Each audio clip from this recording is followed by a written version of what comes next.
Hello, happy Friday, wherever you are. I can't believe it's already Friday. This week went by so quickly.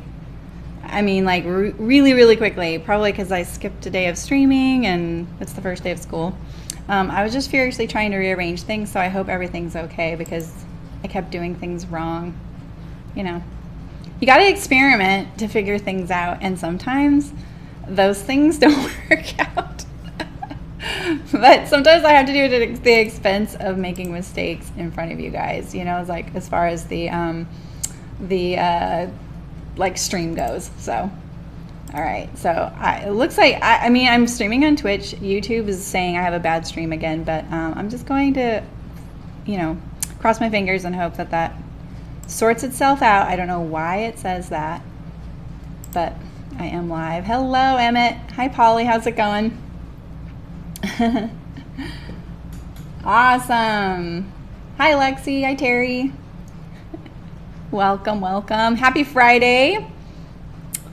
I'm excited. I got my home sewing machine set up so we can do some buttons and buttonholes today. I know that you guys have really wanted that. Hello, Kit Sewing Kit. Hello, hello. I see you on Twitch. I love Twitch. Nice to see you. So today we are sewing part 2 of the Melilot shirt. Hello, Cheyenne. Maybe I should say hello to you guys before I start sewing. So Kits, I'm streaming live on YouTube and Twitch, just so you know. Hi, Julia. Julia's on Twitch too.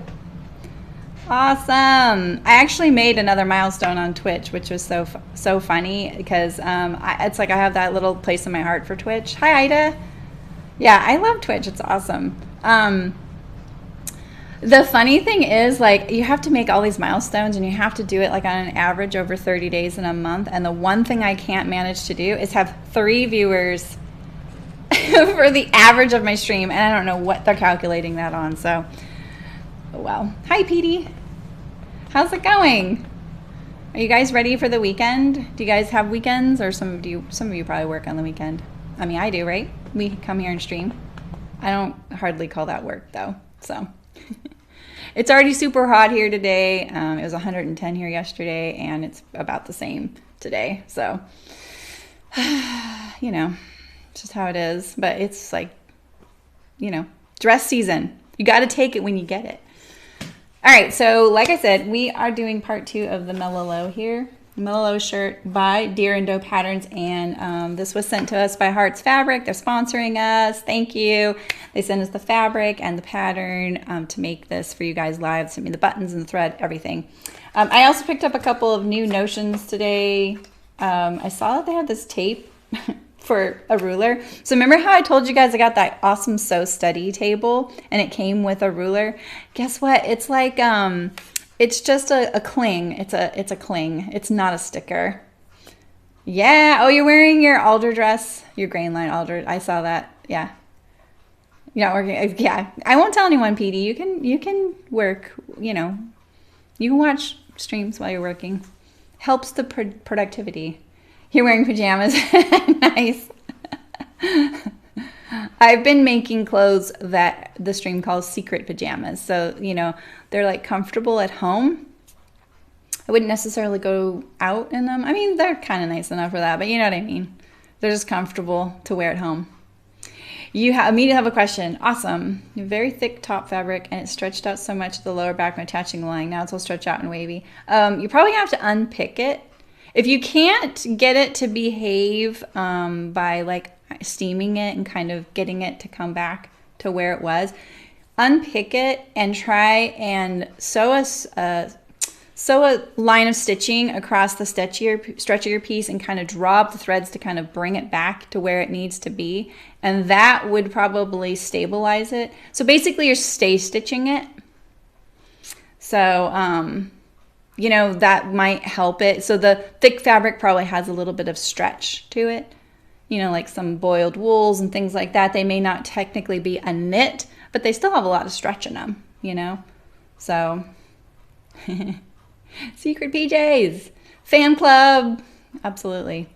Did I make what? Did I make the Grainline alder dress? No.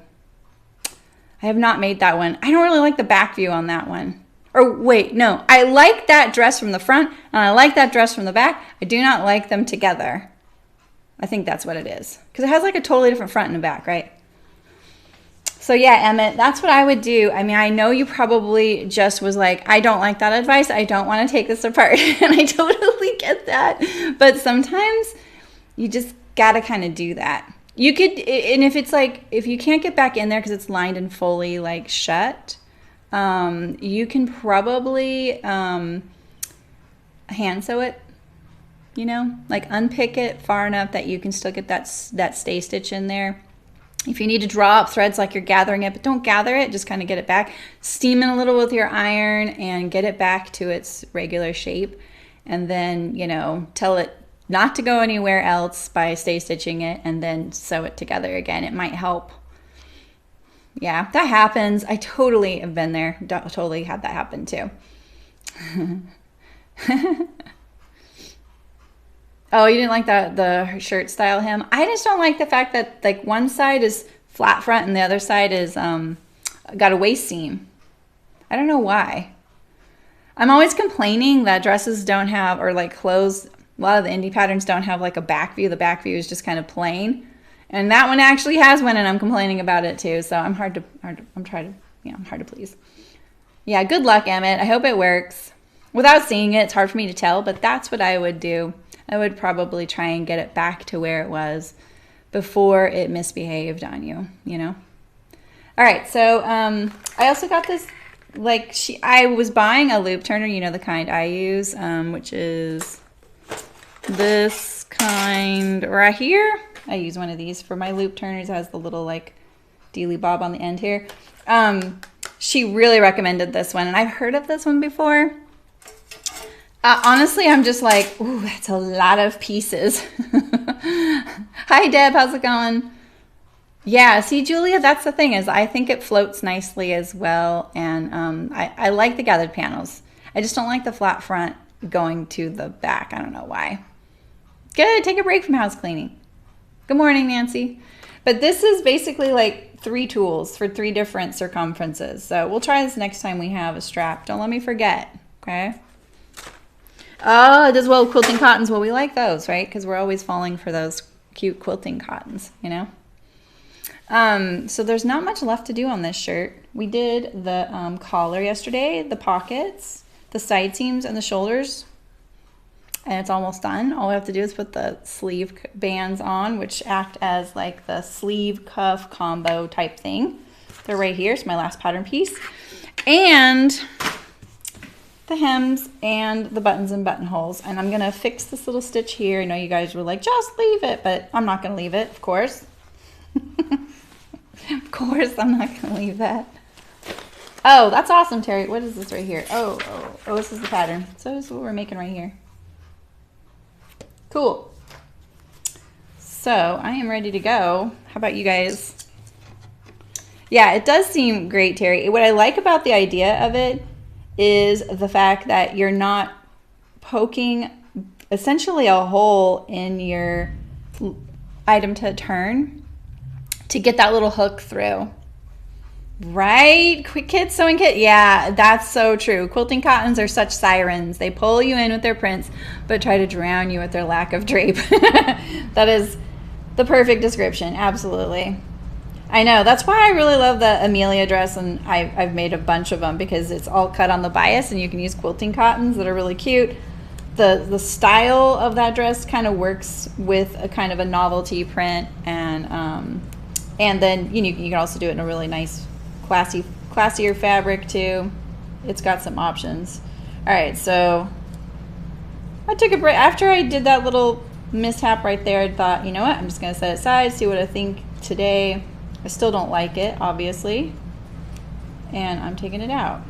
You gotta be careful with fabric like this. The stitches really hide. Oh man, I made sure I had my scissors and now they're gone again. Dang it. Maybe they're over at my home machine, that's why. I'll use these. There's no shortage of scissors in my shop.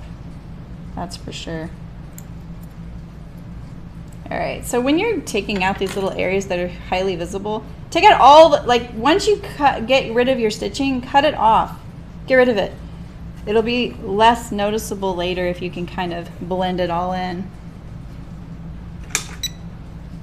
My machine wasn't on yet. And it's not threaded. I told you I was working on some stuff. I was trying to make it like a screen that said, I'll be right back, I'm just rearranging my cameras. And then I kept replacing my garment thumbnail image. It's a whole thing. Can I call you KSK? I like that. Dorothy Lara works well with them too. Oh, Dorothy Lara, is that a pattern? Ooh, who's the Dorothy Lara by? Or is Dorothy and Lara, or is one of those the pattern company? Tell us about it.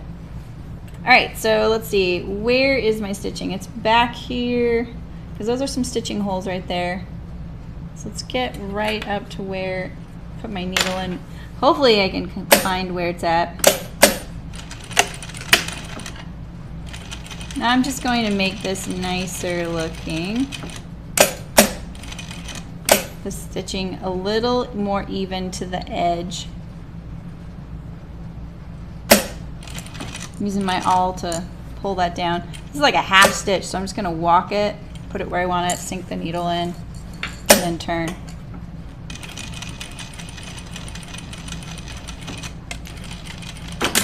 All right, that's better, right? Except where my awl pulled that little thread right there, but I'll get that back in there later. I'll have to do a little bit of monkeying around with it, poke it in there. All right, look at that. Let's see if I can get rid of that now.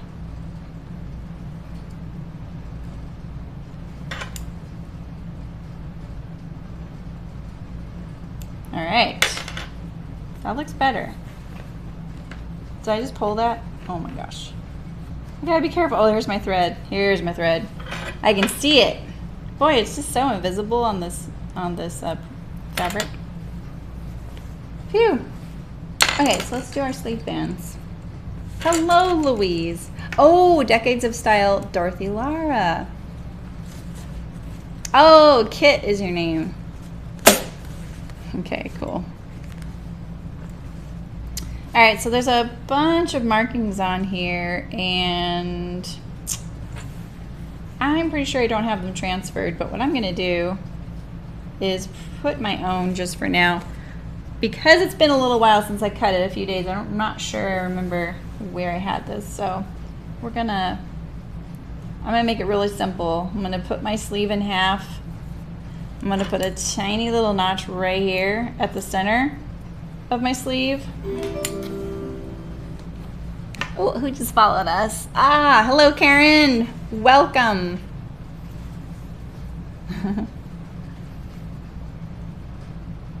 Okay, so I'm gonna, so say you've already cut out your garment and you're like, okay, I didn't put on my markings, or you're just not sure, or you're not sure what those markings go to, maybe you don't have the instructions.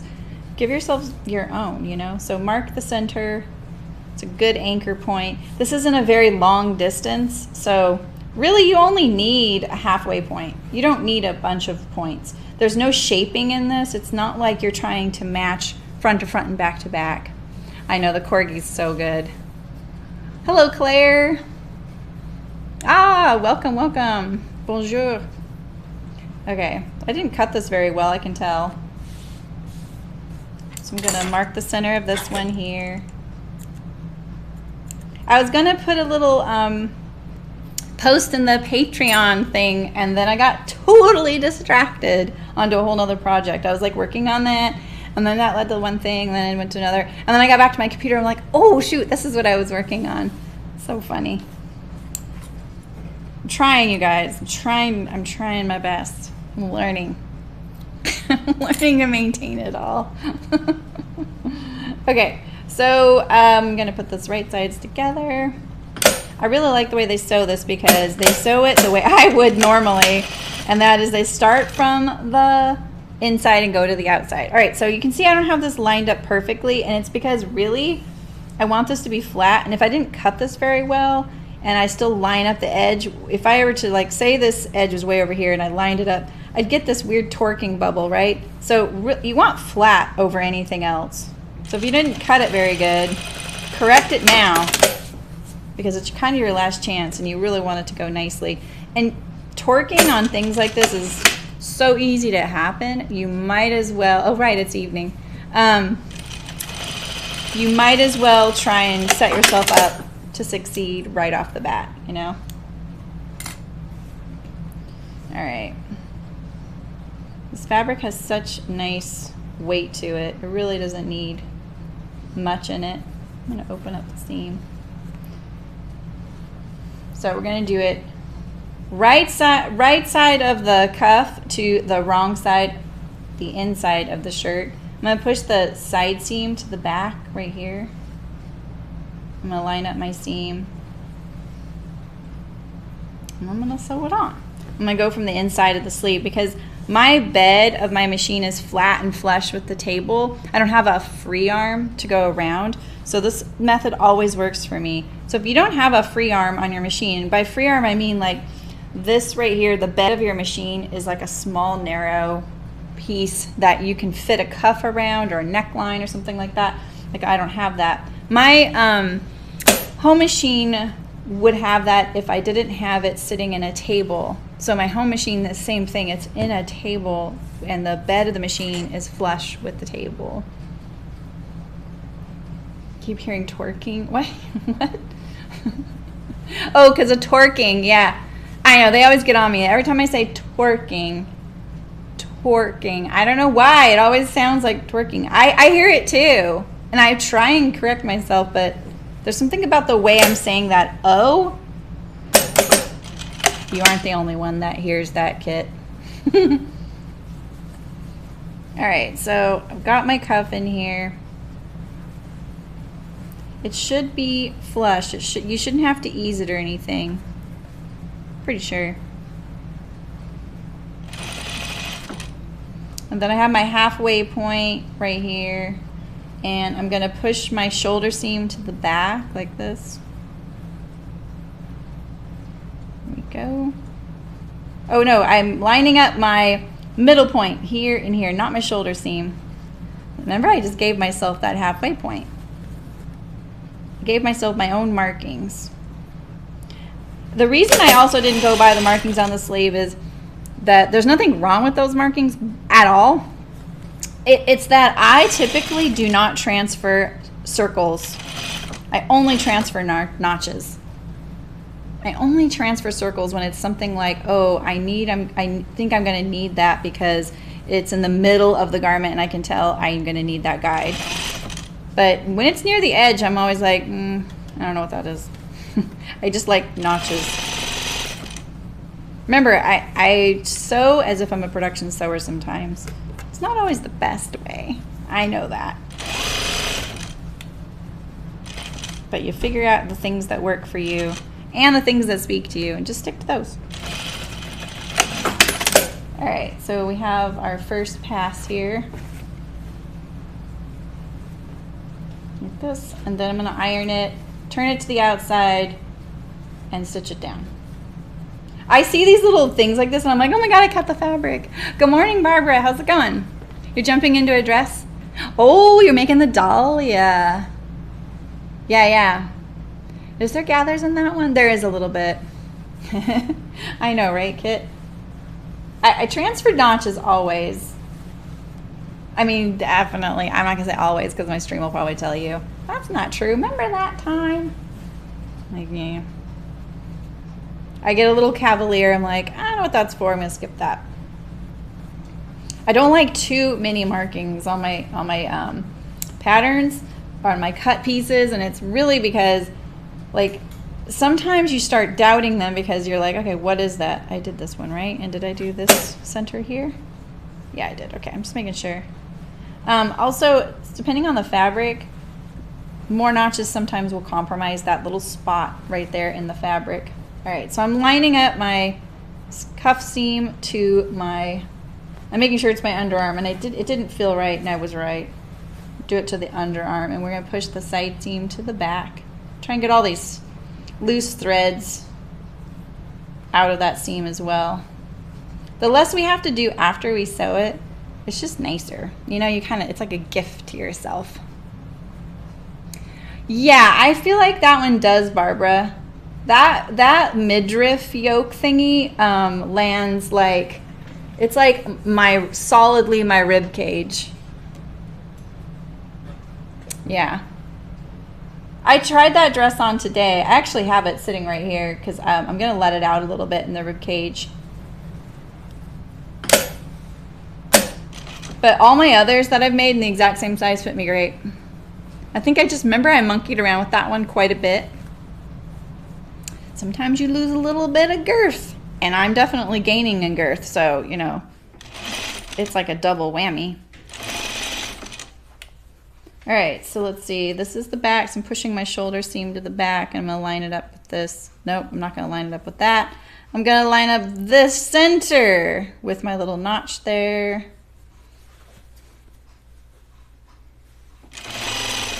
So yeah, so when you're doing these like really thready pieces like this, try and swipe all the threads to the outer edge, because all you're going to be doing is, if you leave them, it'll look messy on the inside, right? We want to get rid of them. But anytime you have to like go back and trim those, you set yourself up for possibly snipping your garment. Maybe that's just me because I'm kind of a klutz, but I just like trying to prevent as much handling afterward as possible, more of an expedition or expediting type of theme, because I like to try and get things done. Yeah, I know, because I'm pretty narrow there, Barbara, but at the same time, like, I got a little tight this time. And you know, it is providing kind of the structure for the bust as well, but the bust is kind of forgiving because it just gathers, so it's kind of nice for that one. All right, so let's iron the cuffs here and set me up to succeed for the next part.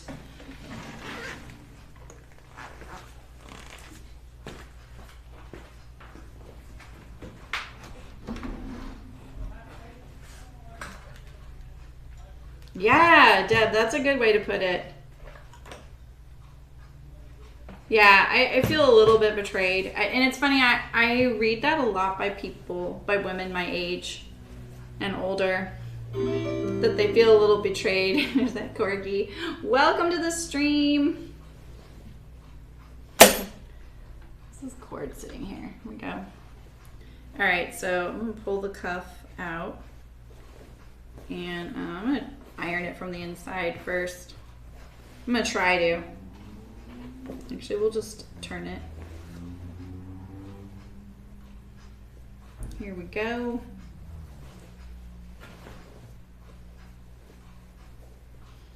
I'm just gonna iron that seam flat and towards the cuff.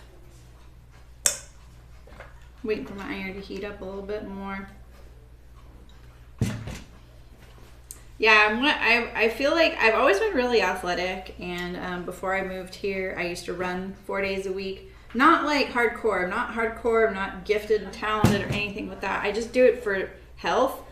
And I would listen to an audiobook or whatever, and I would run about 3 miles each time, or a little bit more, a little bit less. And when I moved here, it was really hard for me to maintain that because of the heat here. And then also because I feel like when you're in your 30s and 40s, it's like that super productive part of your life where you're trying to juggle family, your career, or just one or the other, and you're trying to put a lot into it, and it's just hard to like find yourself in that. And I worked really hard to try and find that self all the time before, and then when I moved here, I really lost it. So yeah, I'm just like, don't exercise nearly like what I used to, and now my metabolism is like, see you later, we'll come back next time. Know what I mean?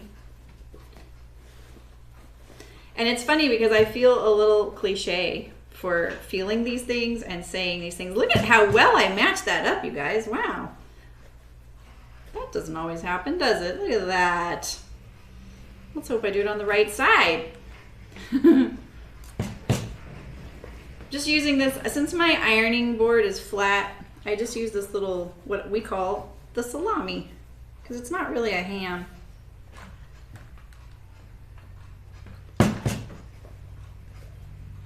Makes it a little easier.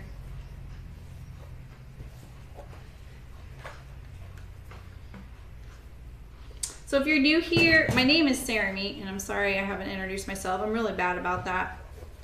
I'm streaming live on Twitch and YouTube, and all the streams are uploaded when we're done and exist on YouTube.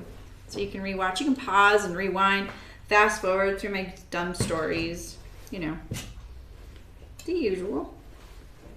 And it's my 1 year anniversary of streaming live this month. So we're streaming a lot this month. It's been really fun. And we're doing giveaways too, so stay tuned and you can learn about the giveaway. Okay, so let's see here. I think now what I'm gonna do is, what I like to do is fold it in half about where I know it's gonna go, right? So I'm gonna put this edge 5/8 of an inch away, past the seam I sewed it, okay? I'm gonna hold that there. I'm gonna do the same on this side, about 5/8 inch. And then I kind of do this. I let the cuff fall where it wants to. I kind of take a look to see if it's pretty evenly spaced. This little step here is maddening. I know you guys know what I mean. So now I'm gonna iron it down like this, get it started. And now I'm just gonna go on the inside like this and around the cuff to solidify it. You can really drive yourself crazy trying to get that cuff even and laying flat. Yeah. You can't see. Oh my gosh, you guys. My iron camera's not working. Why didn't you tell me? What the heck?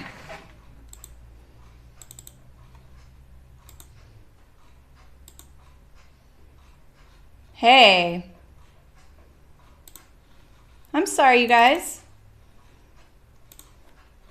I'm so sorry. I'll show you that again. Yeah, I'm sorry, you guys. I've been sitting there ironing this whole time and you couldn't see me. Wow. Yeah, I don't know why it does that. All right, so I'll show you what I did on this one, on the other one. You didn't miss much. I'm gonna do it all again. I'm sorry, you guys. I sew really good. Does that count? Okay, so now I'm going to pin this a little bit. And remember, this is the right side of my garment. So I want this fold to go just past that first stitch. I'm just gonna pin a few times and then we'll get it in the right spot. I'm just gonna cut a couple of these off. Yeah, I'm not looking up at the monitor, so I couldn't see. I look at the chat and I don't look at what I'm doing. So I wish you guys could scream at me or poke me. Maybe an electric shock, something like that. You know, takes a bit to get my attention, huh? Just getting rid of some of these and trying not to pull out anymore. All right, so I'm just gonna get a few of these going.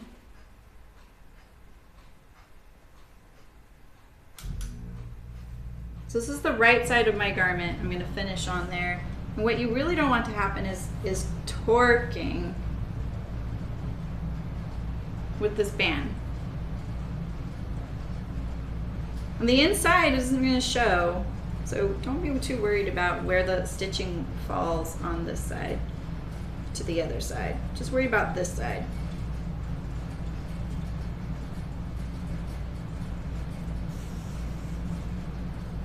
I don't know how you guys put up with me and all my little technical difficulties.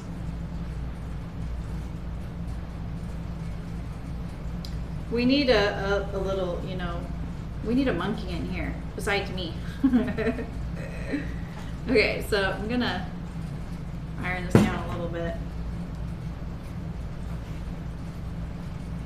I'm not gonna iron it too hard because I might adjust that little line as I'm going.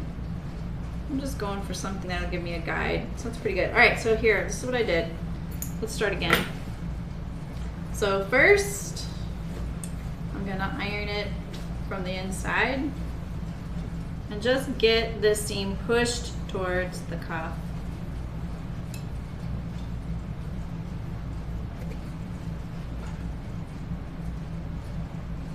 Like this. Well, I want to look up that Decades of Style dress.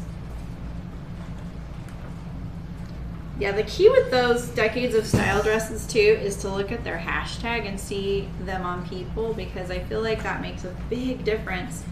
Sometimes it's really hard to picture us in these vintage designs right now in 2019, but they're just so amazing, you know?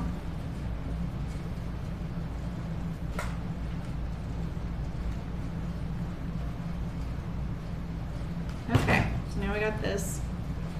So now, this is the inside of my garment, this is the outside. So this is what I was talking about with this fold. So now I'm going to fold this.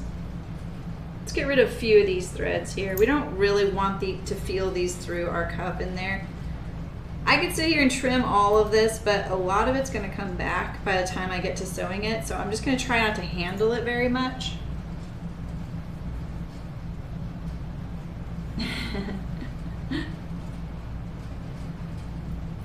I'm a technical whiz coming out. Oh God, you guys. No, I doubt it. I'm just forced to learn. That's all it is. It's been far too much of my time trying to find solutions for things. Okay, so to find where to fold this, what I like to do is I fold this past my seam, put the raw edge 5/8 of an inch past, because that's the seam allowance. So whatever the seam allowance is, just put it past that line. I hold it there. And then I'd find the same thing on the other side right here, about the equidistant away. Like this, about 5/8 an inch past. I can see there's my center notch, line it up over my center notch, and that'll help prevent some of the torquing. And now I take it and I go like this. I kind of let it find its spot like this, press it down, and then I'm just going to press this in place just like this. Because this is the part that can drive you crazy, trying to find that spot. And now, like that fold line. And now look around and make sure that it looks pretty even all the way around. Oh, that scared me. Thanks for following. Oh, I'm so glad. Thanks, Deb. I want to look at this dress. Okay, so then now that I have this kind of in place, I'm going to iron the heck out of it. Keep it there. We know we like that. Because that right there can take me a half hour if I don't do it that way. But this way you have it equal distant all the way around, right? And you let it do it where it wants to go, which is kind of key. You're not fighting it. So let's get rid of some of these threads here.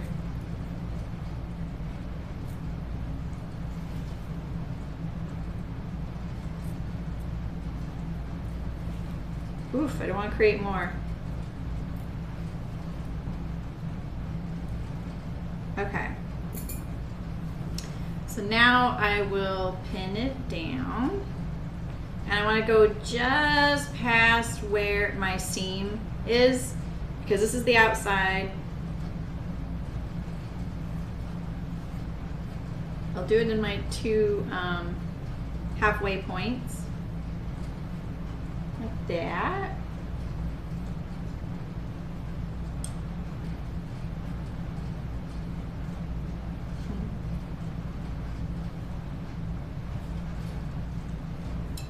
Who's Tanya Hughes? Is that probably a celebrity or a sewing celebrity? I'm so terrible about stuff like that. You guys gotta educate me. All right, so there, same thing. I'm kind of just pulling it and letting it find its place like this. This is the kinds of steps that you're like, oh, I'm so close to the end. I'm so excited. I only have a couple more steps. And then you're driven crazy or to drinking trying to get this nice and even. You're like, wait a minute, I was so close. Why is it taking me just as long to do this step as it did the whole shirt? So now a cheat for this step, dare I tell you, would be to just fold the cuff in half and sew it onto the shirt, right sides together, and then, you know, finish your edge, serge it on or whatever. You could even possibly do kind of like a French seam, but you would have this kind of seam sticking out right here, you know. But look at this. This is nice and clean. We're ready to go.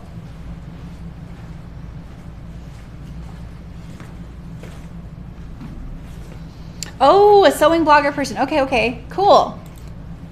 Tanya Hughes. All right. I think I like the Curvy Sewing Collective. I've actually been on that site recently.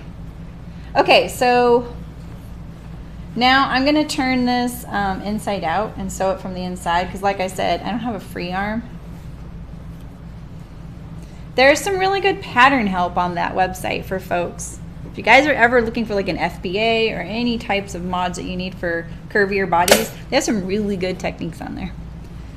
And now I'm just going to start from my underarm and go around. And just make sure that we don't get any torquing or twerking. Oh, wait a minute. Oh, yeah, that's what I want right there.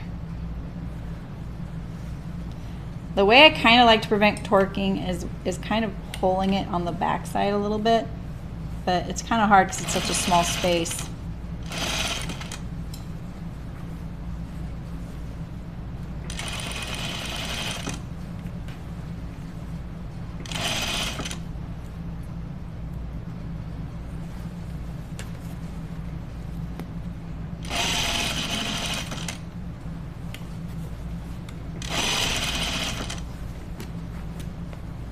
I keep turning my whole blouse just so I don't get kind of hung up on anything.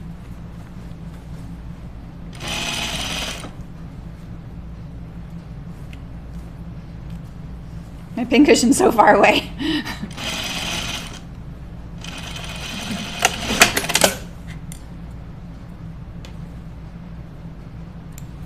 All right.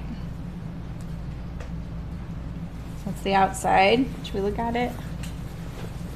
No twerking. That's a funny emote. There we go. Looks pretty good. All right, so let's do this one. I really love the way this shirt looks a little bit like a factory worker shirt because of the fabric and the pattern style, like with the collar stand. It's pretty cool. I could see this like someone with tattooed arms just really rocking it. Anyone could rock it, but you know what I mean? Like, I think it would look really good. Ouch, pins.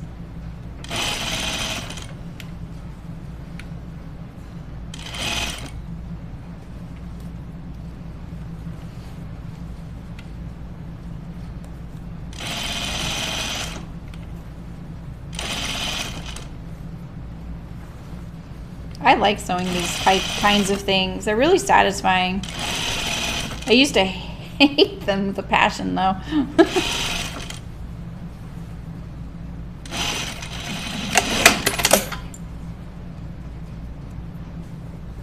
I always trim my threads right away because sometimes you just can't find them again, and these are really invisible. This thread matches really good. Okay. Let's see how it looks. Actually, I'm not sure this shirt's gonna fit me, you guys. I'm just gonna warn you. I tried it on a little bit and it was a little tight. This is looking cute. There's one of our threads from the fabric. Looks good. Oh no, tea house restaurant. French prison matron. Why French? Chambray shirts, yeah, tattoo sleeves, exactly, with tattoo sleeves. All right, so let's, okay, first I'm gonna check my placket length. Make sure they're the same, because this is one of my things I consistently don't do very well is hem it so that the plackets match. Because see, look, they're already 1/4 of an inch off, right? Due to like cutting error, or maybe a little bit of sewing error at the top and cutting error. You just never know, right? Hi, Malin, how's it going? Oh, stare, yeah. And this is something like I get really impatient towards the end, and I'll be like, yay, let's just hem it. There's no thought involved with that, you know. And then you do it, and you're like, wow, my plackets don't match. Great, you know. All right, so I'm just gonna cut this like this, so I remember where it's at.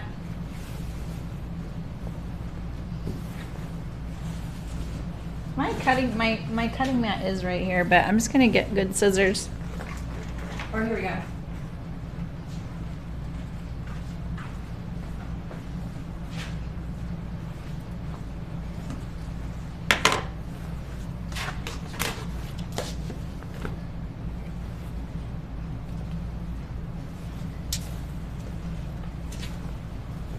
Get my shirt out of the way a little bit here.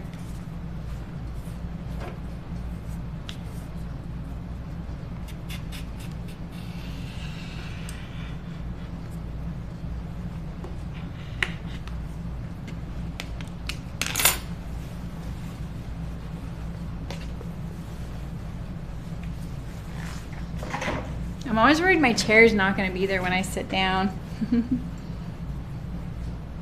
Yeah, this is turning out cute. Hi, Gina. How's it going? Did I miss you earlier? Gina just had a baby. Look at you. You're in the mom zone, right? You're like, okay, what can I do sitting down? Because I can't get up and I can't move right now. I don't know. I'm just assuming. When I first had my daughter, she would not go to sleep and let me lay her down.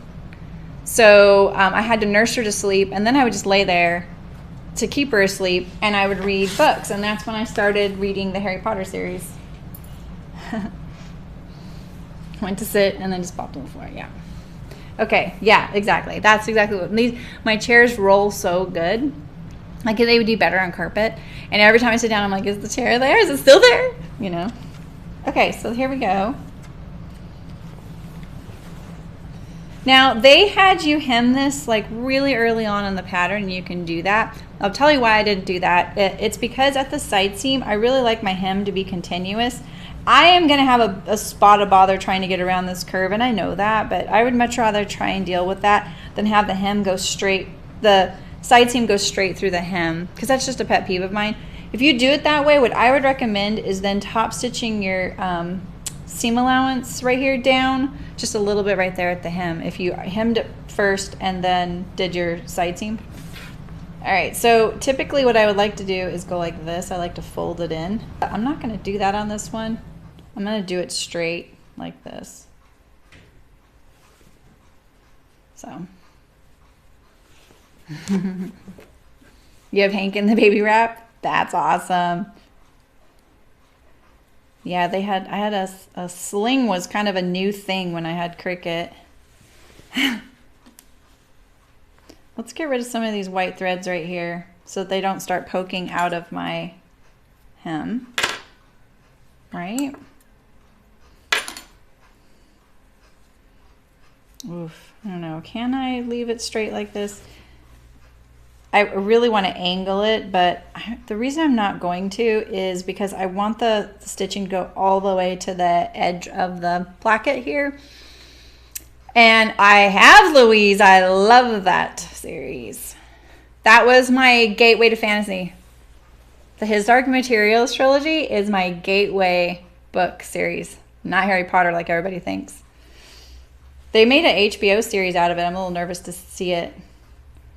Okay, So if I did the little angle like I like to do, the reason I like doing the angle is that it tucks all that in there like that. See, look how nice and neat that is? But I would stop stitching it about right here. Now I could continue, but it'll look different, and stitching through the different thicknesses looks different. So I think I'm gonna do this traditional, since it's kind of giving me that work shirt vibe, you know? Philip Pullman's a really interesting author. All right, I'm trying to do it narrow too, and the reason I'm trying to do it narrow is because I have some treacherous curves ahead, so we're kind of on the mountain road coming up here. I feel like I'm gonna run out of thread. I'm calling it. I think I'm gonna run out of thread.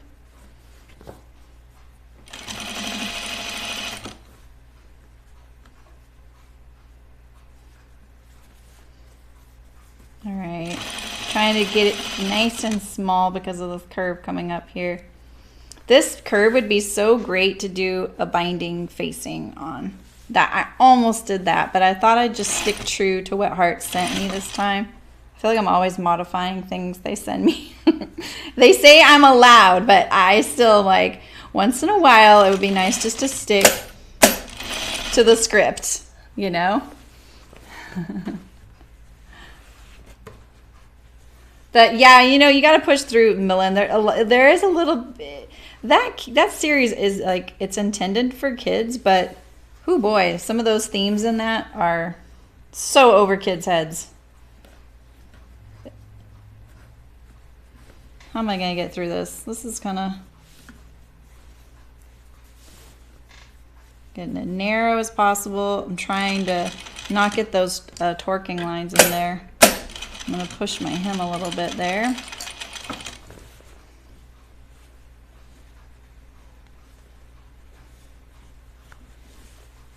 It's not too late to do a binding hem, right?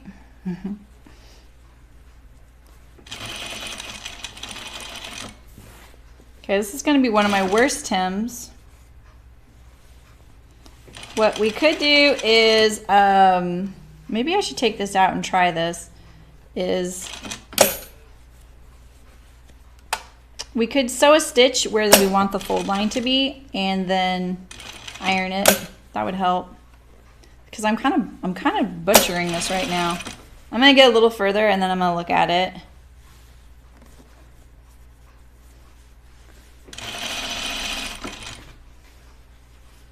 I mean, it looks okay from the outside, but the inside is another story. See right there? Those little pivot points are really tricky. I have read Jonathan Strange and Mr. Norrell. I listened to that one. I know, all shirts have rolled hems. Exactly. Yeah, that's a good one. I barely remember that thing. They made that one into a TV thing too. I tried watching it and I was like, this is boring.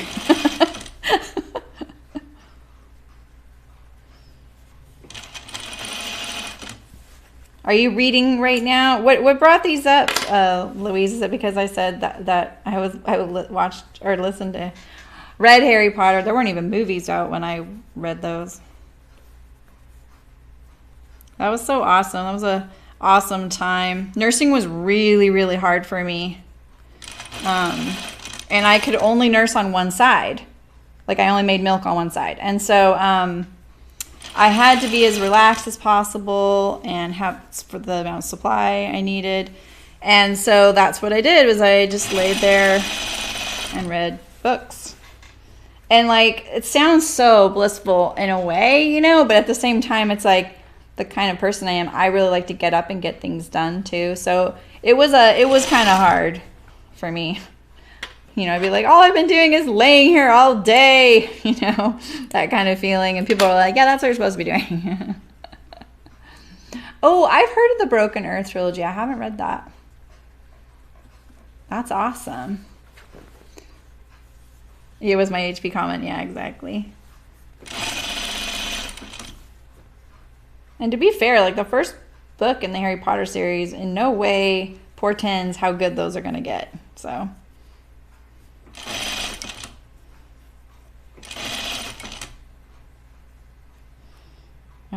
right, here we go. I'm getting to this tricky bit again.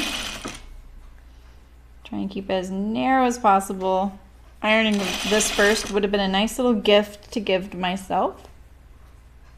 But I'm kind of excited about the buttons and buttonholes. Rushing things never takes less time. Am I right or what?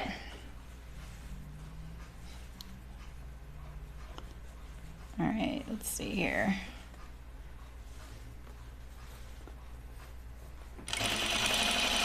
The ironic part is that my daughter has never read Harry Potter. Never let me read Harry Potter to her. She hasn't even seen all the movies. Pretty crazy, huh? It's just because I've been so into it, she's not interested, you know? She's not as interested. It's just been like too much surrounding her, you know?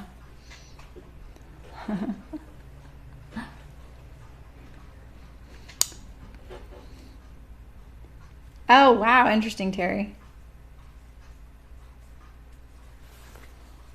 Am I right, guys, gals, and non-binary pals? Wait, what'd you say? I missed what you said. Yeah, I know. I love the books and I love the movies. They're just different things to me. But I am in a constant canon discussion with my friend Kirby. Constant. Like we're constantly talking about it, and usually like canon versus the movies, mainly because of all the Fantastic Beasts stuff that's come out, and you know, some of the like things that they drop at the end of the movie, and I was like, BS. Like I walked out of there going, yeah, that's BS. That's not true. And she was like, you think? I'm like, yeah. And then we picked it apart, and I was like, yeah, it's not true. There's just no way. And it was not out of a wishful thinking. I was like, nope, that's not true. I just knew it. And so, you know, we are eagerly awaiting. We love more on the world, you know. I always want to do those like pub quizzes, but then I see the questions and I'm like, no. It wouldn't be very fun for, you know, it's like, that's not fun for people to play against someone who's a little too into it, you know. Okay, I'm getting close to the beginning here. I didn't botch this too badly. It looks pretty good. When I iron the heck out of it, it'll look better. So I'm just going to double check my center front length right now before I finish. Because like I told you, this is one of my weak areas. I'm trying to make it so that my fingers don't do what they want to do. Oh, this fabric stitch is so dang nice. Like it looks really nice. Okay. I'm going to pin this.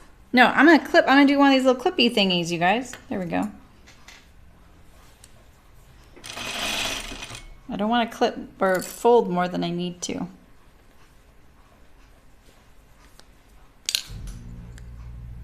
All right, let's get that little thing in there. Get in there. Get out here.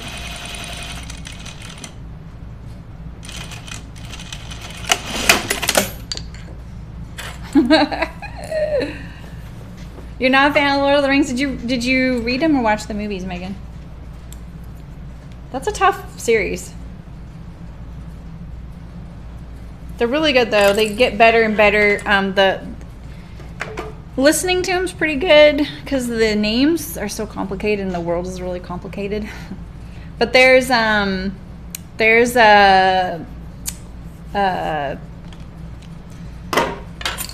I don't know what I was going to say actually. But they are really good.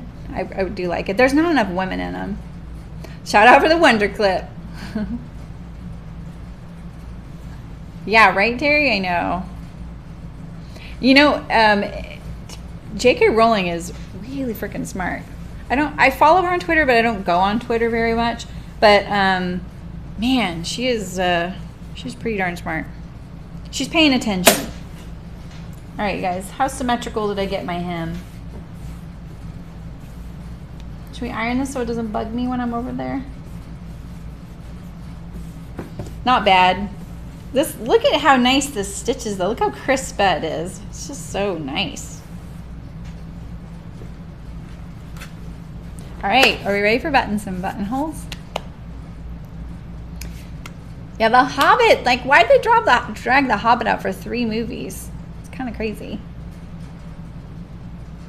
Oh, you prefer the stream and fry one for the audios? And see, I've only heard the Jim Dale ones.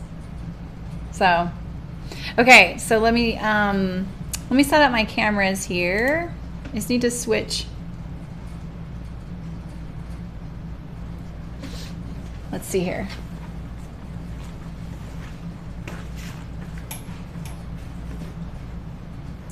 I'm gonna switch I gotta move my camera.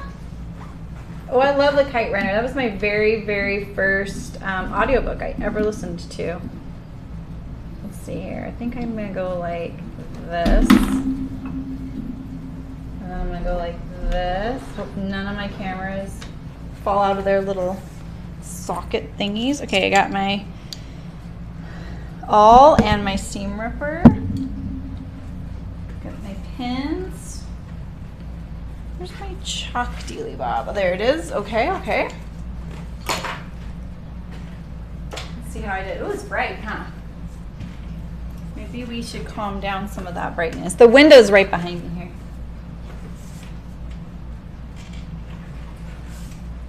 Oh, you're gonna make a t-shirt quote? That's awesome.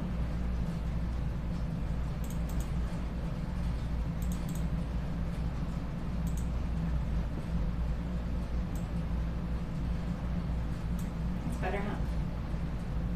Fly. Okay. It would be really nice to have cameras for each thing, but a computer can't take that many cameras hooked up to it.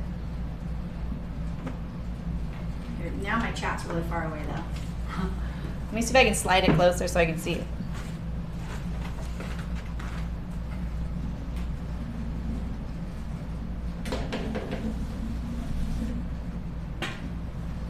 Still connected? Yeah. All right. Woohoo! We're at my sewing machine, my other sewing machine.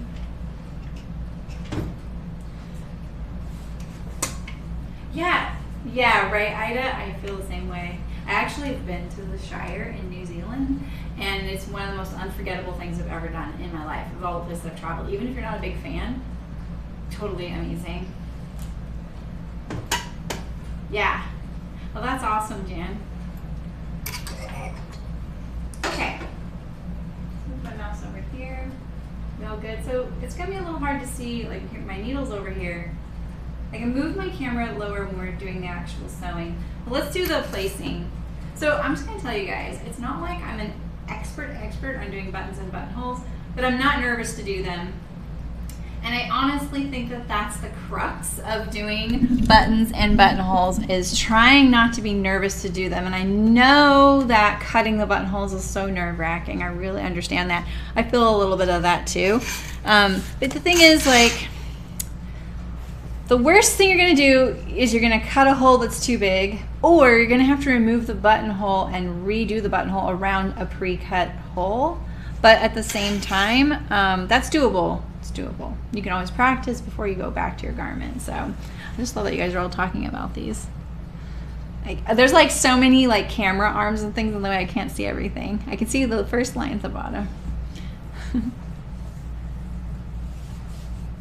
Oh, that's interesting.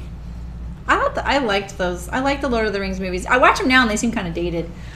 I remember the third one came out right after I had cricket, so we tried to go to the theater. The theater in Arcata, it's still there, but it's not operating as a like movie theater where you like pay and go and watch a movie. What they do now is they have shows there. It's still a theater operating, but it's not like a traditional movie theater. But it was the oldest running movie theater in the country up to that point. And they have a crying room at the back of their theater. And it's this little tiny narrow room for parents to go with their kids, and it's built into it. And I tell you, this is how I feel about the crying room. You want to cry when you're in that room. It is so tiny and claustrophobic. Your knees are hitting the wall in front of you, and you're looking at the movie through a window. And I was like, this is awful. And our daughter hated it. She was just a newborn, and we were like, let's just try it. We're crazy. We're those mean parents taking our kid to the movies. But I really wanted to see the third Lord of the Rings on the big screen. We had to leave. I've read all the Game of Thrones. Those are really good.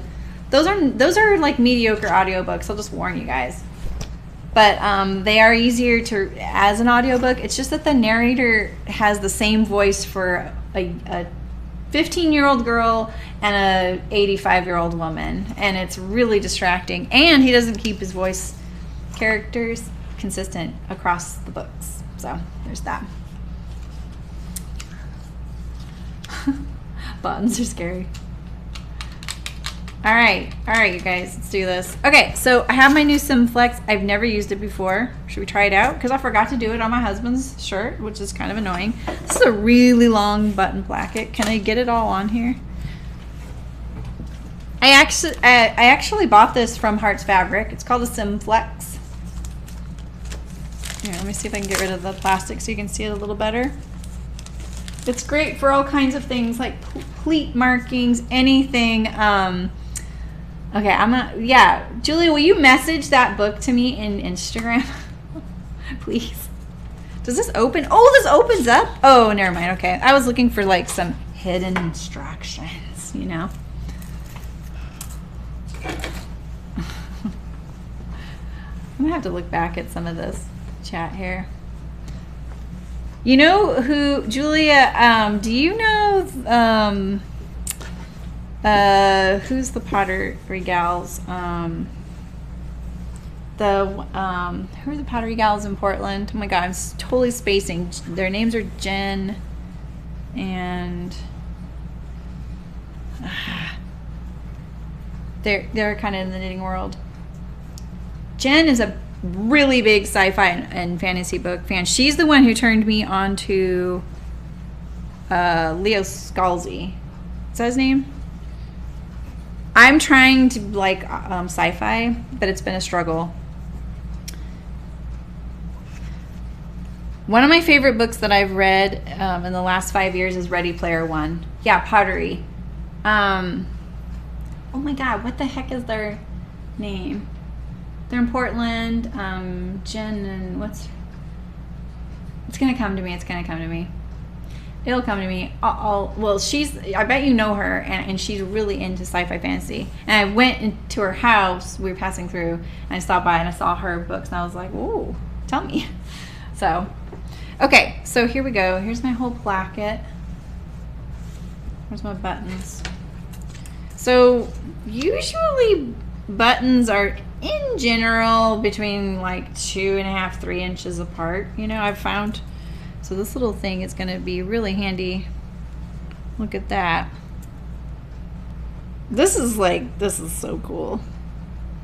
So I tried this on, and I know the fullest part of my bust is right through here, so I definitely, you know, want a couple buttons there. I typically put one at the collar stand right here, and then I put one right below. You know, with sci-fi, Julia, I'm trying to find my genre. Some of it's just a little too like out there or technical, and it's just bogged down, or there's too many space battles. Like, fine, I don't mind big battles, but I kind of zone out. It's like, I know. First time fine, but the last one I had to do had an attachment malfunction. Oh, that's a bummer. I know, we really get hooked on these attachments, huh? So I don't have a fancy buttonhole machine. I used to have a machine that actually, you set up one buttonhole, and then you once you locked it in there, it would do the exact same buttonhole over and over for you. So your machine may have this option.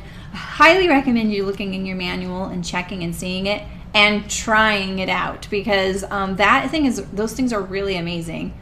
No, I feel like Megan, I feel like the buttons should stop about like right here.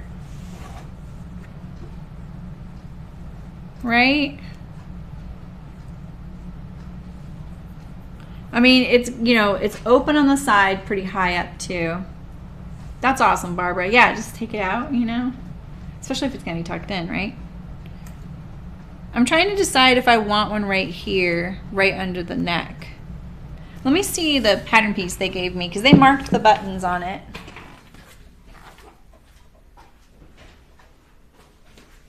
So it looks like the pattern recommends the first one be right here. So if we go by the pattern instructions, they're a lot closer together. I can't get it to be the same. Oh, here we go. They're like that. What do you guys think?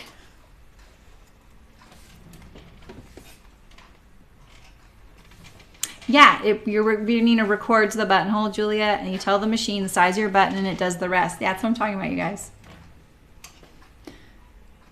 That's pretty close together, in my opinion, but at the same time, that's really nice for if you have gaping or anything. Duncan Woods, Side Moles. Oh, it's not. Have you read, oh, I just had it, about the rabbits? Down, Watership Down, Deb? Oh, amazing book. That's a lot of buttons. Way too close together. Yeah. Watership Down. Yeah, thank you, Julia. Yeah. I know, right? That does seem like a lot. What do you guys think? That's what it shows here.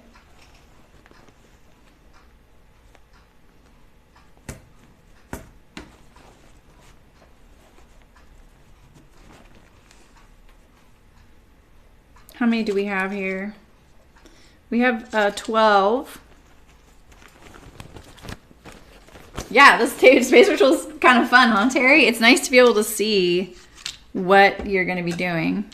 So I like to put my buttons in these little bowls I have. This gal makes these little bowls that are so cute. So she did pet portraits for me. So this is Senor.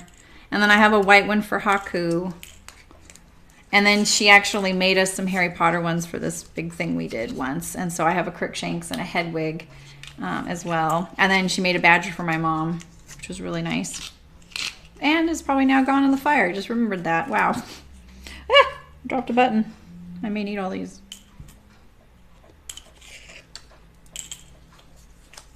Okay. I think I'm going to do it a little further apart. Let's see how they look.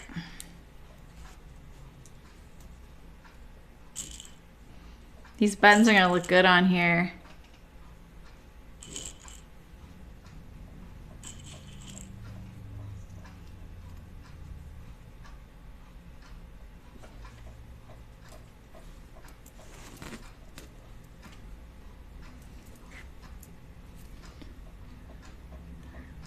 Isn't that great?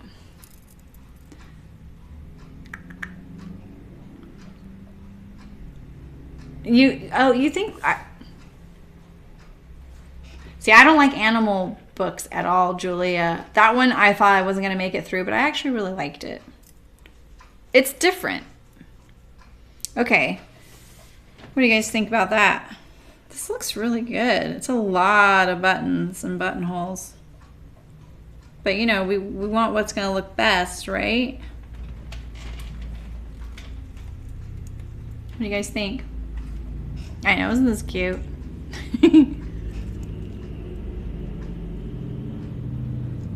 I think that looks pretty good. So, this is, I don't know what this is for right here. I think this is like the buttonhole size right here. It's kind of cool.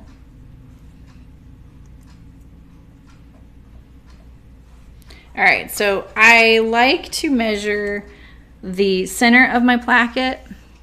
So your buttonholes go on this side. That's why I'm starting with this. So first of all, I actually do a lot of marking on mine. My placket is 3/4 of an inch. So I'm gonna mark right on my placket, 3/8 of an inch down in the middle here.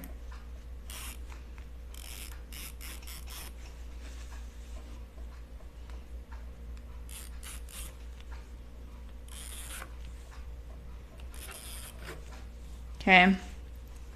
Why not, right? Yeah, I'm going to put one there too, Jan. Yeah, definitely. And then I like to mark the top of my button, or the top of my buttonhole, sorry. I'll mark the top of my buttonhole, and that's kind of where I start from, like this.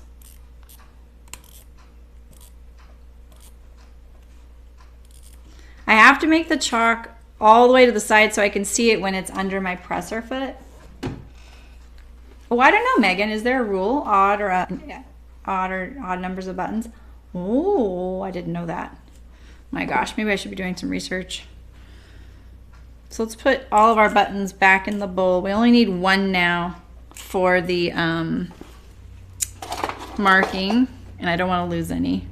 The worst is when you have just enough, right? 1, 2, 3, 4, 5, 6, 7, 8, 9, right? I'm gonna do 9, I think. So I could put one on either pocket as well. And then I have one on the collar, and that uses all 12. So we'll just decide once we have our placket done, and then we can decide if we want one on the pocket, see how it looks. If you guys are hanging in for that long. So let's see here. Where's my button? Okay. So there's little markings on this. I don't know if you can see. Can you see the little grooves in there for the length?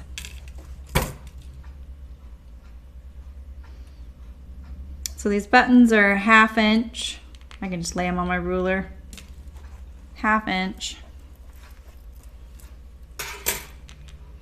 And what I do is I just mark the button now because I've got the spacing, and I always go from the top so that it's like you can measure your buttons from the middle equal distant. You can measure them from the top equidistant. Now, what I should say is if you don't have one of these tools, because this is one of my first times using one of these tools, this is how I would do it.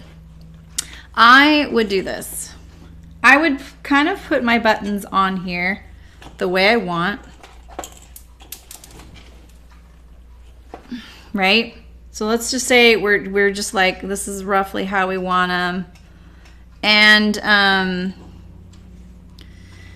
we need to figure out what the space is between them. What you do is you count the number of buttons, or this is what you do actually. You can do this.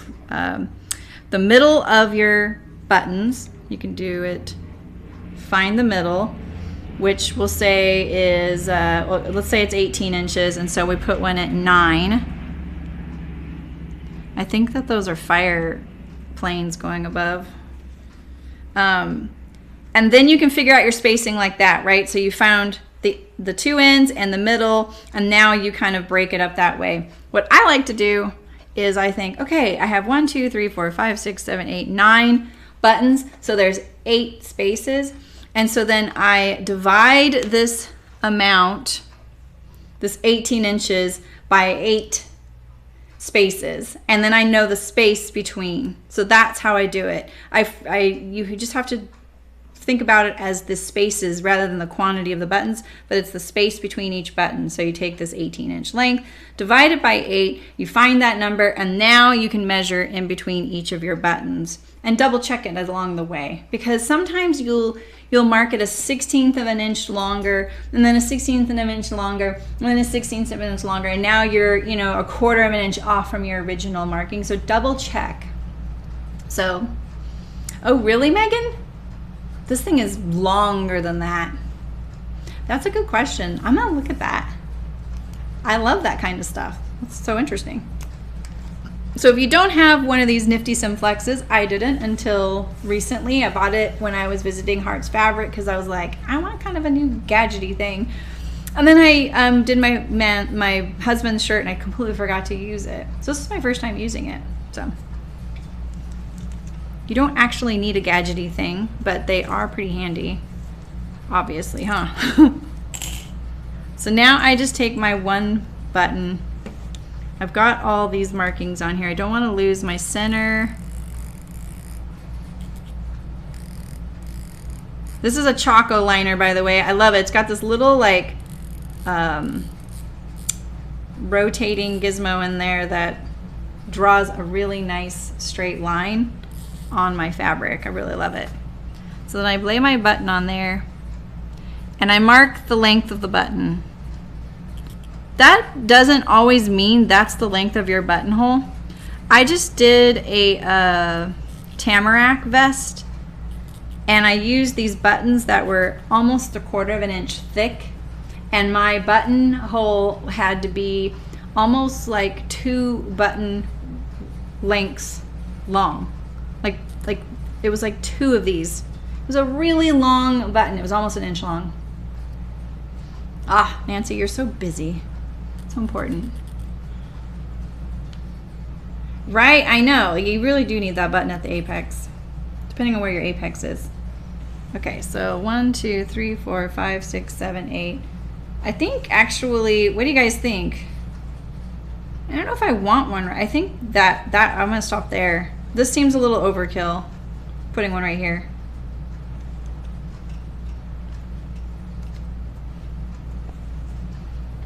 So now you see your buttonholes and how close they are together. You're like, wow, that looks a lot closer together than I originally planned. Remember, when it's buttoned, it's the button that's gonna show, not the buttonhole. I mean, the buttonhole shows, but you know what I mean? Your eye's gonna go to the button. So do it the spacing that you want, you know?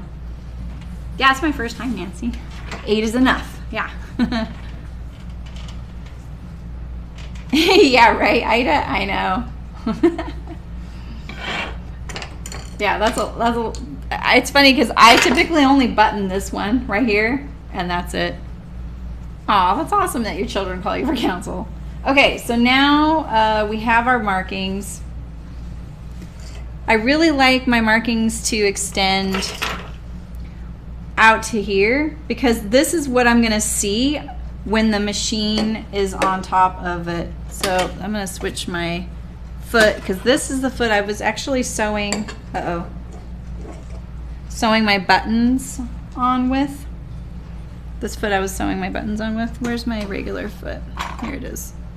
So you want to use a buttonhole foot, and see how there's 2 grooves in this?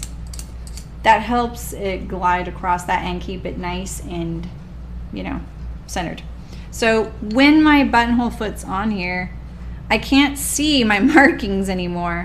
It's like even still, I still can't see them. So I'm gonna go even more out. You can do pins, but I feel like and I do pins a lot too. But the pins sometimes will move. You'll have it in here, and as your foot's going like this and it's coming back along the way, your pin moves like this, and you're like, wait, where is it? You know?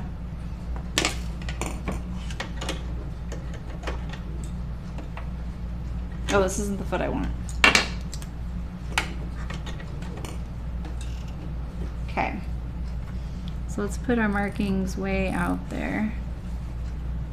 I can't believe I can't think of the name of those pottery gals. If Brooke were here, she'd say who it is. I feel so bad.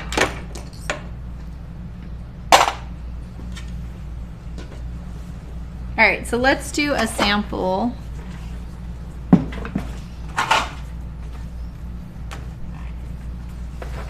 I'm gonna try not to touch my chalk on the shirt.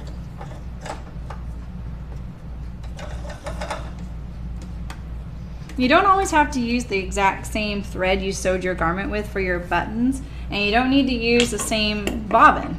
Sometimes you want something that blends in better, or you want a nicer, like a heavier weight or a nicer finish thread on your top of on your buttonhole side that's showing, and then you can just use a regular one on underneath. There are different things, and you can do corded buttonholes where you put a piece of cord in there and you do your buttonhole over it, and it really raises it up and gives it that nice crown, you know? So lots of ways to do it.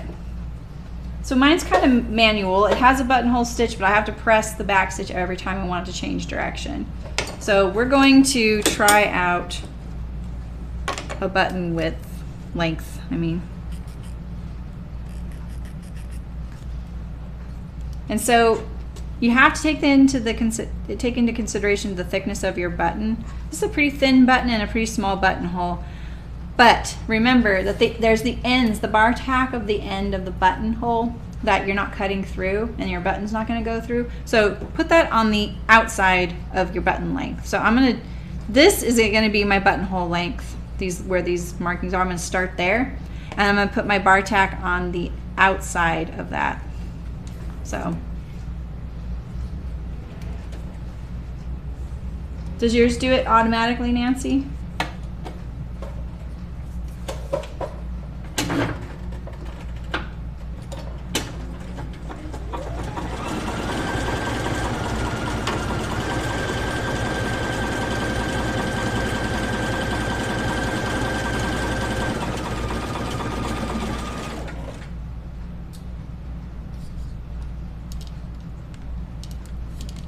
See, I don't know if I can get to see here. Let's see. Can I get it in there? Let's see here. Where's my... It's like way over there.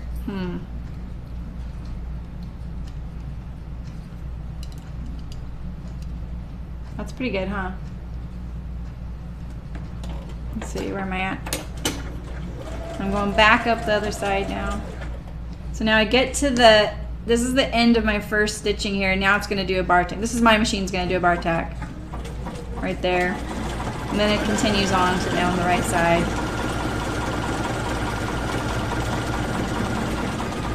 And so I'm watching the needle coming in line with the stitches on the left. Right there. And press my back stitch, and then it's going to do it. So I kind of cut it short there. So let's see how, see that stitch, that buttonhole looks way too small. That's why we did a trial first. Ooh, that is really thick. Look at that. Look how nice that looks. So this looks too, why is it so thick? Okay, so let's do it a little bit longer. Yeah. Like, that is prominent. I might pick a different thread.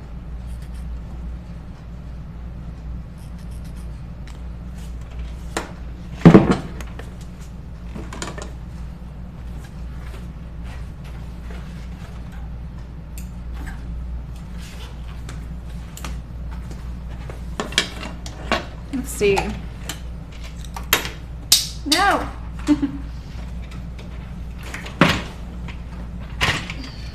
Half of sewing is all the stuff you drop on the floor.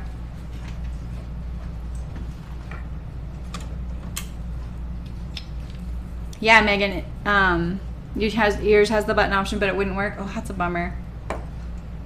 Barbara, I actually didn't know my machine did that, the one I had that did that. And then when I found it, I was like, what have I been doing all this time? Let's see if this thread option is better. I'm gonna look at the...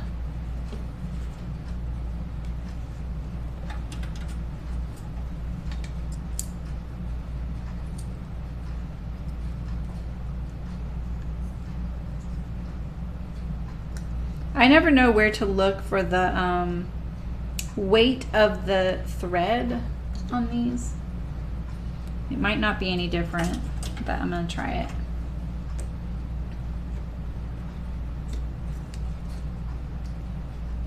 It feels the same, but I haven't had a buttonhole look that thick in forever, you know?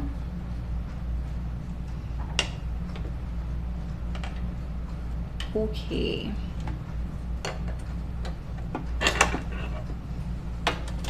I love this new table, isn't it great? All right, I'm just gonna sew a little bit.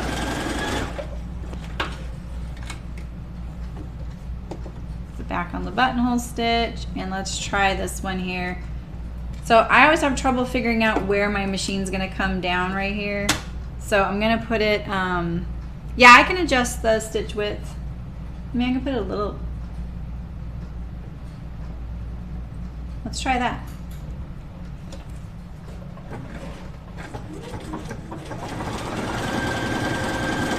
That looks a little nicer. That's funny that it was wider like that.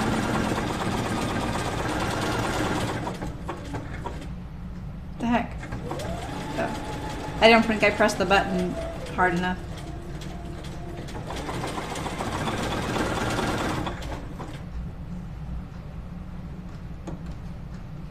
This little thread's gonna be a problem.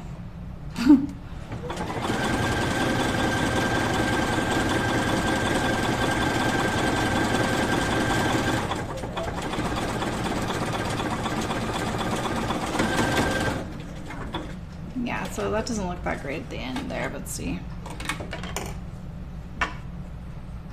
I always find my bar tack is not quite wide enough, but you see, look at the bar tack there, and the stitch is way over here. This is like one raised buttonhole, man. It looks like the corded style I see in the book.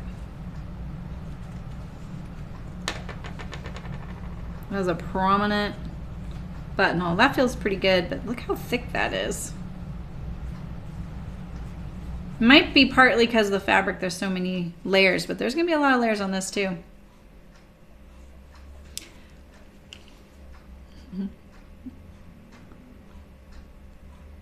Oh, we're doing, so you need to do, wait. What do you thread? I have heard that before. Let's try one. What does this do? I can't remember.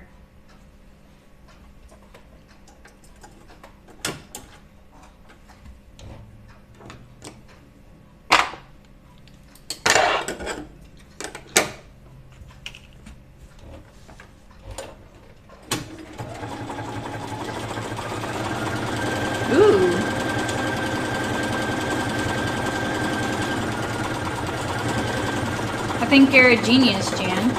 Oh, but it's not coming back. Look at that. Okay, okay.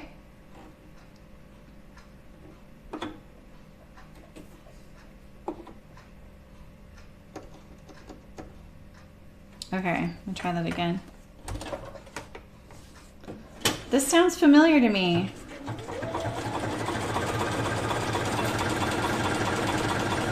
That looks so much nicer.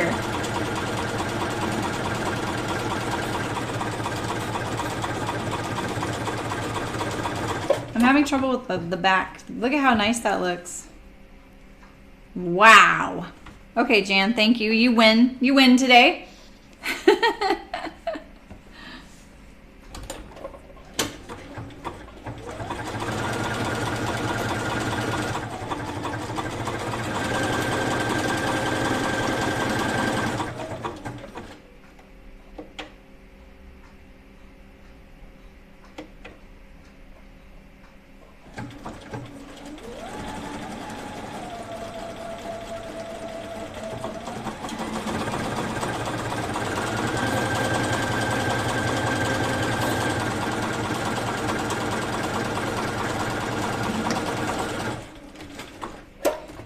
Jan, you get a cookie. Jan said, mine used to do that too. And that's when I realized I wasn't threading the arm on the bobbin case. Yep, she wins.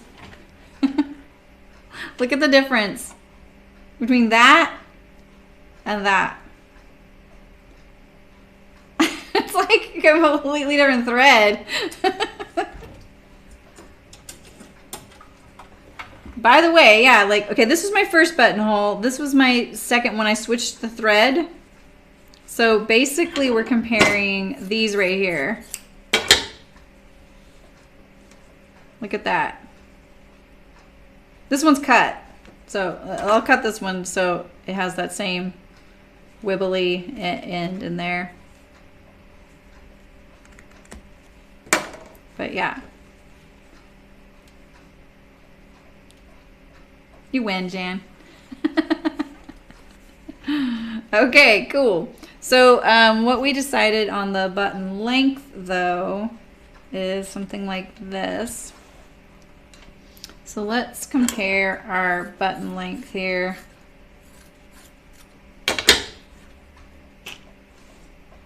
With the markings.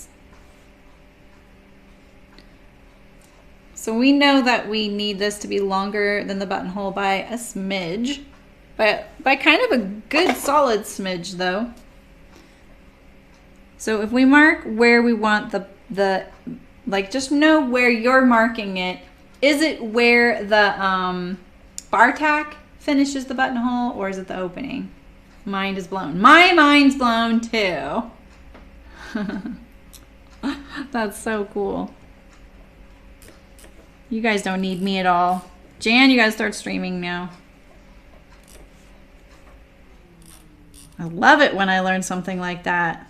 Will you guys remind me that I learned that too? Like, just tell me every time we stream, don't forget to use the bobbin armhole thingy for buttonholes. Because watch, I'll forget by the next time I do this. All right, so this, by the way, this chalk comes in all kinds of colors: pink, blue, white, and I think gray now. I've used one of these for decades now, since they came out. So, no. That's hilarious. Yeah, you want me to show you the eye? Did you not see it? It's right here.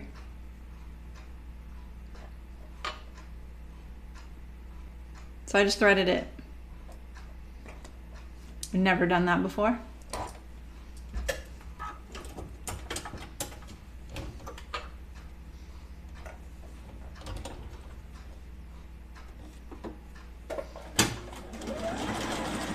I don't actually need to do this little stitch after changing the bobbin like I do on my industrial machine. The only reason I'm doing it is because we're doing the buttonholes, and the last thing you want is any thread vomit on the underside. It is fun chalk. I've gravitated between yellow and white for years. I should try the pink sometime. And you just unscrew this cartridge right here. Hey! And you replace it.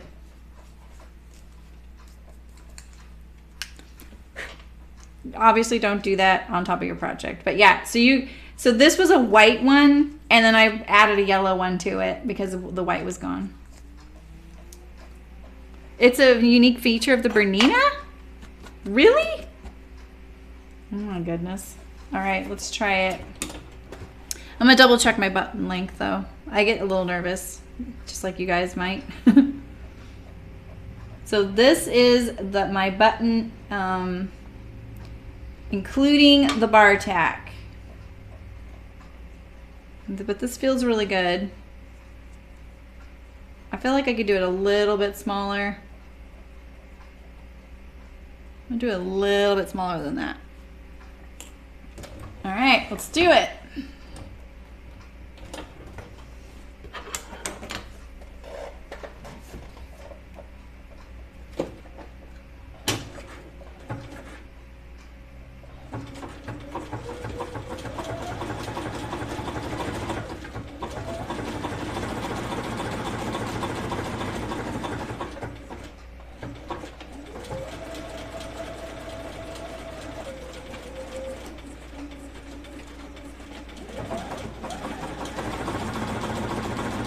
My first one is a little high, and it just got hung up on my feed dogs. I don't know if you saw that just now.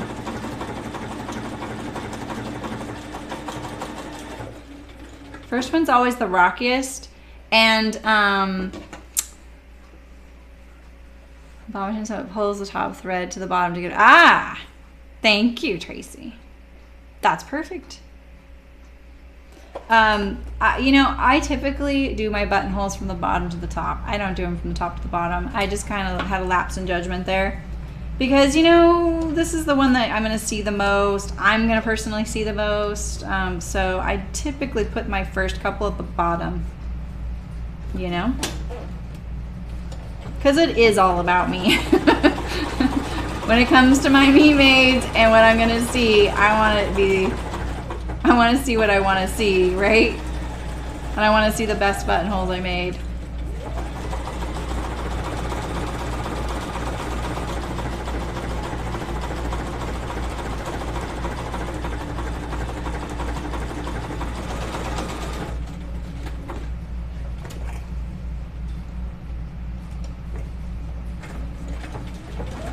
And if you make sure that your buttonhole stitch is completely finished, You just pick up and do the next one. And usually it will, you know, hesitate. You can see mine, it kind of slows down and does a couple of extra stitches. I'll show you. You just gotta find that cue of when it's done. Right there, see? And then it stops with the needle up. Bye, Nancy. Nice seeing you. So when I pull my threads between, I kind of pull a little past so there's a little bit of slack. They're looking pretty good.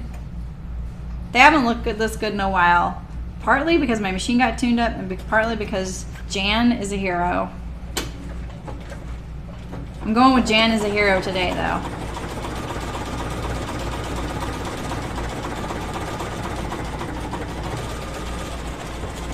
So now say you make your buttonholes a little too long, but you're like, they turned out so good, I don't want to redo them. You can just not cut them all the way down. If you're okay with seeing a bit longer of a buttonhole. I hope you guys can hear me okay.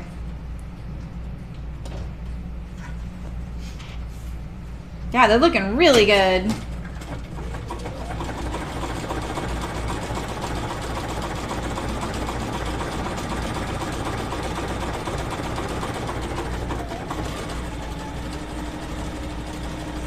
Not bad for a home machine meant to do quilting on. I think I'm having an issue with my bobbin right now.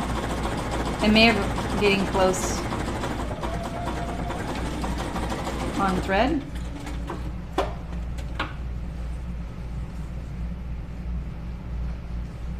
Oh, maybe not. It was a full bobbin, so I shouldn't be low.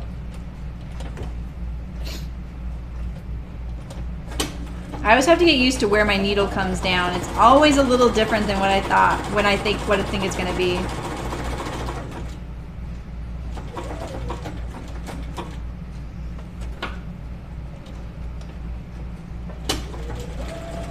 I couldn't tell which line was my line.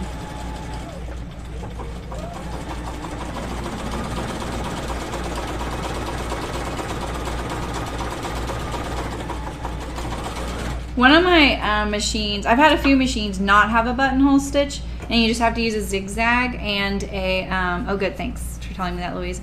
You need to use a zigzag stitch and a bar tack stitch where you can drop the feed dogs so that your machine's not moving forward or backward, or you put your stitch length to 0. So if you need to do your buttonhole stitch manually where you zigzag each piece of it separately, that's totally fine. That's like how it used to always be done, you know. It's a luxury that we have now, that we have a buttonhole stitch. And mine's not the fanciest, obviously. It looks really good, but there are definitely machines that cater to garment sewing and nice buttonholes and things. When I bought this machine, I wanted one that I could have a knee lift on. And I just made sure it had a buttonhole stitch, that's all. That's all I wanted. I just needed a machine that did a zigzag, and I knew I would need buttonholes.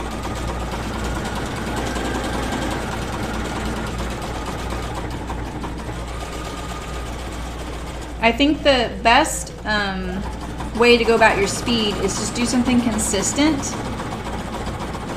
You can go faster or slower, but just be consistent throughout the entire buttonhole, whatever you choose. All right, that's the last one on the front here. They look pretty good. These look really good, Jan, thank you. Yeah, that's awesome, really. That's awesome, Tracy, wow. I mean, we have scissor sharpening sometimes at places, but I've never heard of contract buttonholes. What a great service. Jan, that's what you could do, you know? You could have your own buttonhole service.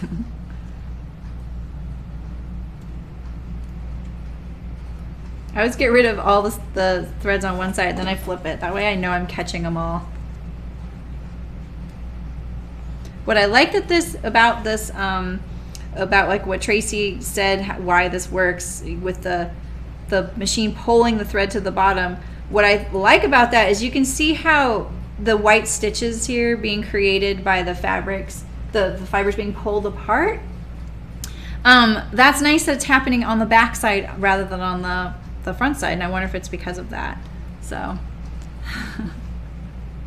right, Leia? I know. What's hardcore? Wait. What's hardcore? I just make sure I get all my threads. I do all one side and then the other. Woohoo! Let's hold the button up to them. It's a little longer than you would think they would need to be. Okay, so we need one on the collar stand. And so your end of your buttonhole, like where you want your button to sit. So say this was only a 2-hole button and not a 4-hole button, or say it's a shank button with like a loop at the bottom so that it's solid on the top, no holes, and then there's a shank hanging down and you sew it on with that.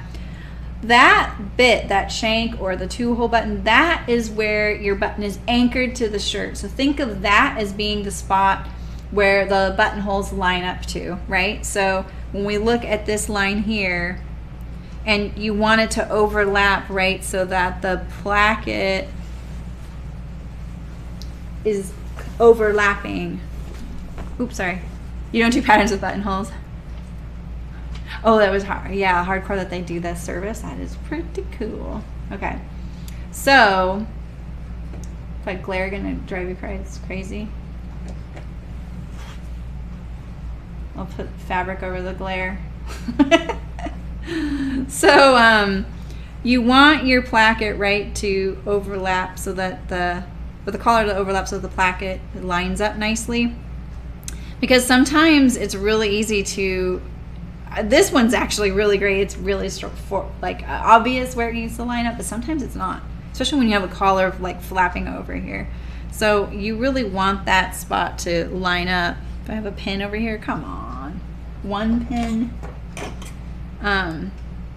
So we really want our button to line up about right here. So our buttonhole should start about right here.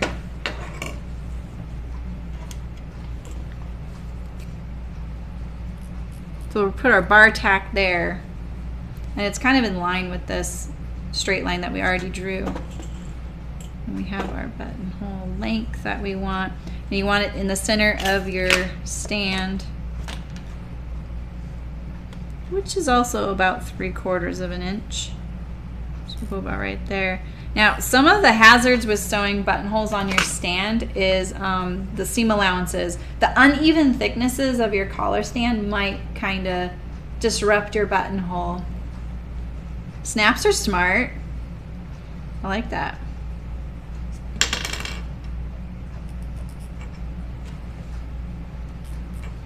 So my buttonhole looks a little crooked there. Can you see that? I want it to be parallel to my collar stand. And the reason you do it horizontally around the collar stand is that if someone were to button it up, you really want the button to be able to to slip like this, the collar stand to do this. Now, yeah, it does kind of create an opportunity for your placket not to line up with the center front and everything. And there's probably a very specific method, especially in menswear and in men's tailoring and women's tailoring. You have to look at that information for sure. But you do want your buttonhole to go sideways around your neck and vertical on your placket. And that's so that your shirt's not doing this around your body, right? You just want it to do that on your neck so that you have some, like men can breathe is why they do it in men's tailoring. So yeah, snaps are pretty fun. All right, so let's do our last buttonhole. And I'm gonna cant it a little to the left of this line here. But I can feel like the thickness around the neck, on the neck seam, is substantial. So we'll see.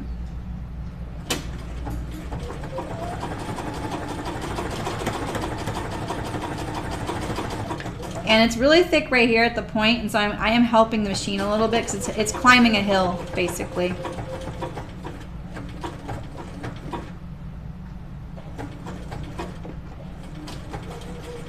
I thought I pressed the button, but I think I pressed to the left of the button. So I was like, ugh.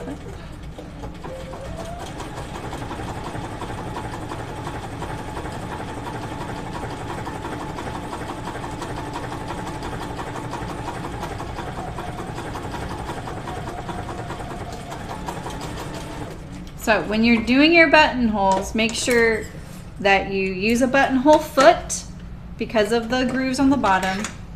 Remember, because you need the buttonhole ridges to go on either side of that. Make sure that you, if you have a Bernina, that you're threading through the arm of the bobbin case. And do a trial. Then also work on your alignment. And then keep it clean. All right, let's cut our buttonholes. I do use a seam ripper. I do have a buttonhole cutter, but I typically don't use it for shirt buttons. So now this one's really thick. It makes me a little nervous to cut it. Let's see. I'll show you my buttonhole cutter.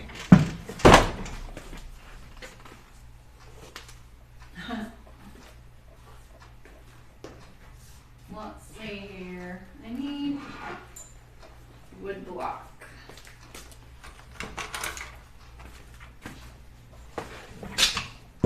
So I have an anvil, but I don't actually like using that. I'm not going to use the anvil. I don't want to dull my blade, you know?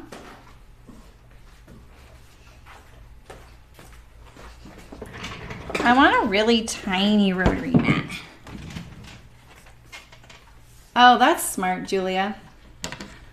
I mean, you might nick your seam ripper, but that's better than your shirt, huh? Let's get the camera out of my way a little bit. It's nice and orange there, isn't it? I wonder if it's this warm light. So this buttonhole cutter is so flippin' sharp. Like, I just gotta press usually, and that's all I need to do. It's super satisfying. Look at that. Hearts for eyes. I didn't think my buttonholes were big enough for this thing, so let's use it. They are, so. This one took me, well, actually this one wasn't hard to find. What was it that, the Simflex was hard to find. I was really glad Hart's had it. This is definitely something you don't want little kids to find. It is like a really sharp blade. So keep it away and out of your supplies down low. See, the thing is, like, people keep a lot of sewing things away from kids, like pins and scissors. But the thing is, I know this sounds really callous, you guys, but it's true. You poke yourself once with a pin, you're probably gonna be a little more cautious around it the next time. And it's the same with scissors, you know, like if you're watching kids, they may cut themselves a little bit, but it's not going to be disastrous, you know, if you're kind of keeping a close eye on them. And using real tools sets them up to like the hobby better rather than being frustrated with dull things that don't work very well, you know. Okay, so there we go. Ooh, they look so professional. So I kind of looked to see if there's any little fibers going to fall off like that. You see that? On my buttonhole. So this is the difference having an actual dedicated sewing machine that does buttonholes, is that the buttonhole will be wrapped with the thread. That's the difference between using a home machine. So I do always pull these threads first. They're gonna come out, so you might as well be in control of them now, you know?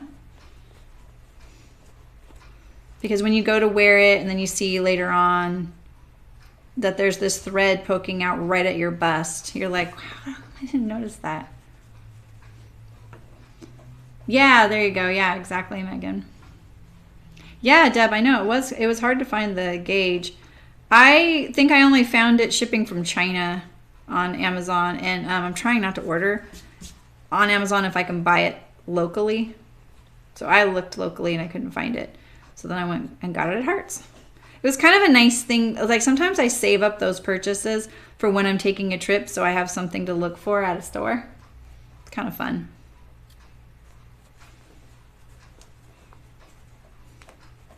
Gives me something to do in the store too, because maybe I walk in and I'm like, okay, this isn't the kind of fabric I'm gonna want to shop for here, but I don't want to walk right back out, and I support the store anyway. So then I'm like, okay, well, I am looking for this specific thing, and then I can talk to them and ask them for it, you know. Oh, that's cool, Julia. I didn't know that. Clover makes one? I didn't know Clover made one. I love Clover stuff. All right, so now I have threads everywhere.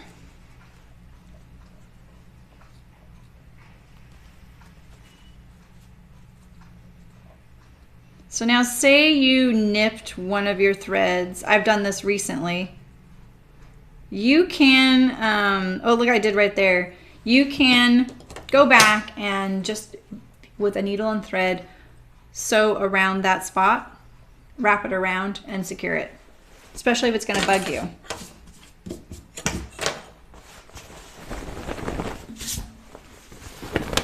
Okay, so now we have our buttons. Ooh, these look so nice.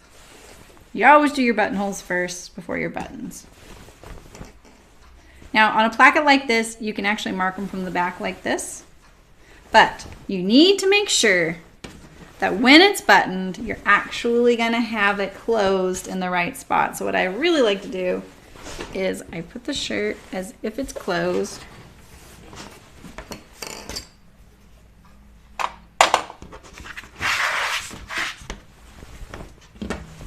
Like this.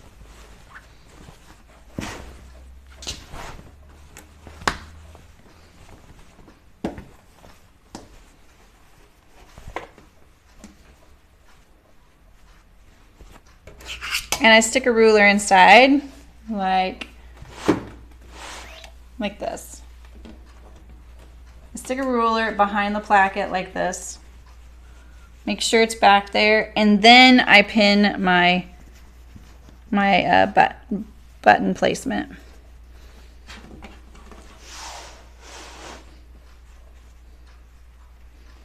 Like this. And I usually lay it on here as if it's closed. It can be helpful to, I know I brought my, oh, it's right here. My pin cushion's right here. I just couldn't see it. It was camouflage. It can be helpful to pin this shut so that it doesn't shift around. Just make sure that you're lining it up in the right spot. I'm gonna go just past the stitching of the placket to cover it up a little bit. Right, Megan? I know, it is kind of fun. I like having, like, sometimes I'm like, oh, I need to get something, and then I'm like, you know, I'm taking a trip next month. I'll wait and get it then. Especially if it's something kind of like, kind of unique like that. Like, I'm not gonna save up for, like, wait for a seam ripper, but you could, you know, like, I actually probably would do something like that. All right, so I'm just securing it shut in a few places. And now I'm gonna poke my pin in at the top of the buttonhole. And so I put my pin in the hole there, I slide it back and forth, and then I slide it to the top, but about the distance that the holes are away. And what I mean by that is, so this is a 4-hole button. And so that size of this 4-hole little bit here, I kind of pin about that far down because that is where the button's gonna sit. Now, if I were to pin it all the way at the top up here, what would happen is I would center my button over that pin and 2 of those holes would be above where the pin is, right? So I pin in about the center of where I think those holes are gonna end up being, if that makes sense. This is super detailed, I know. I hope it's helpful, you guys. Oh, this is the Upton dress, Gina, by Cashmerette. Yeah, Malin, I learned that trick from someone else so long ago, putting the ruler behind it, and it's like, that's so simple, right? Like, I didn't think of that. So you guys get what I'm saying, right? So the size of this part is what you have to take in consideration about how far down your buttonhole that you want to pin. So I just go straight through because I'll fix my pins later. The reason I slide it back and forth is because I don't want to pin through this side. I want to pin through the bottom side. That's where I want the pin to be going through mostly.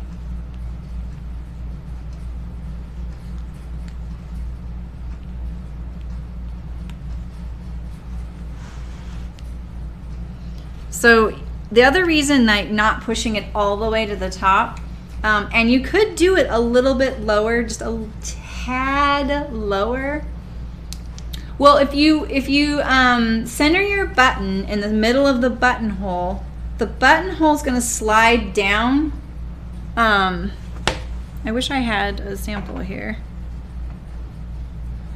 So if your button is in the center here, like this, when you're wearing it, the buttonhole is going to slide down to where the top of the buttonhole is resting on the threads behind the button. So you can do that, but the only issue is if you don't do that, if you do that at the top, what happens is your shirt will just get slightly off like this. So then the hem doesn't line up perfectly and the neckline doesn't line up perfectly because the buttonhole is resting on the button. So you need to put the button, that's why I mark the top of my button when I'm doing the buttonhole, because the buttonhole hangs below, if that makes sense.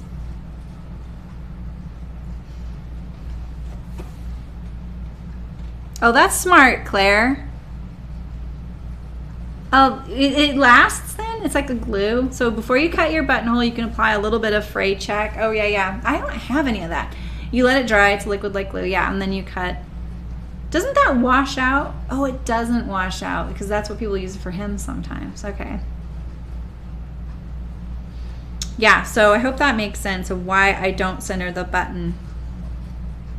Only, like, it would be fine in some cases, but in your shirt, the buttonhole's going to shift down to where, because the gravity. So that's why.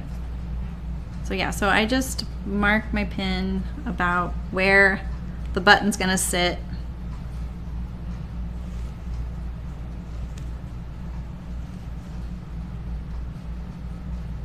So do you guys hand sew your buttons on or machine sew, or does it depend?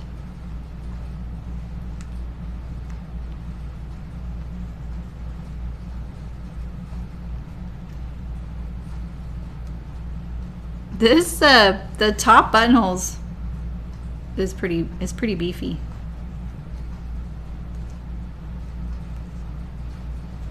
Okay, so I'm gonna unpin the pin I put in to secure the placket to the other placket. And now I'm gonna carefully kind of unbutton my pins here like this. See this when I went through a thread of the shirt? Oh no, I didn't. Okay.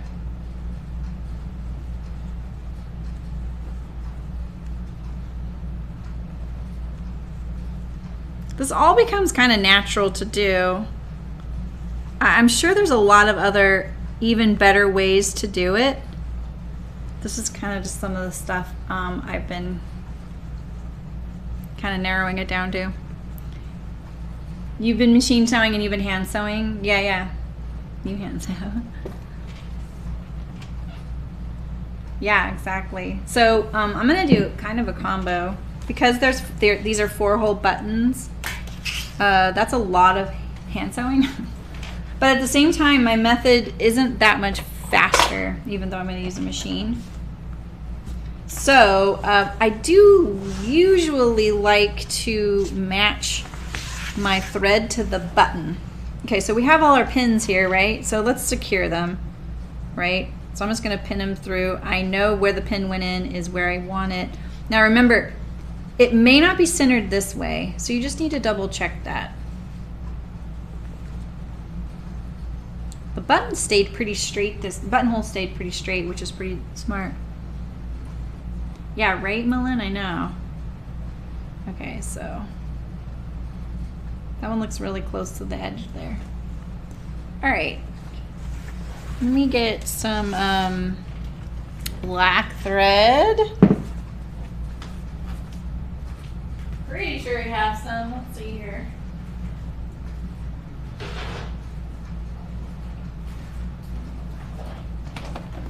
Let's see. I may not have black. Let's see. In a small. Oh.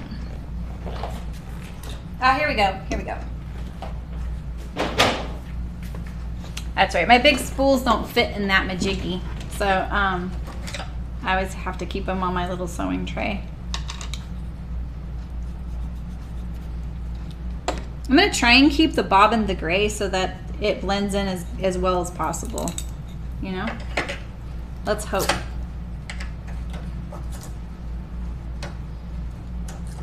Tell me if I miss any of your comments, you guys, because between my notification blocking some of your comments from my view right now because I have so many arms in the way. Bye, Deb. Thanks for coming. Appreciate it. We're on the home stretch of this thing. It's already 1 o'clock. Wow. The ruler was behind there so that I didn't pin to the back of the shirt.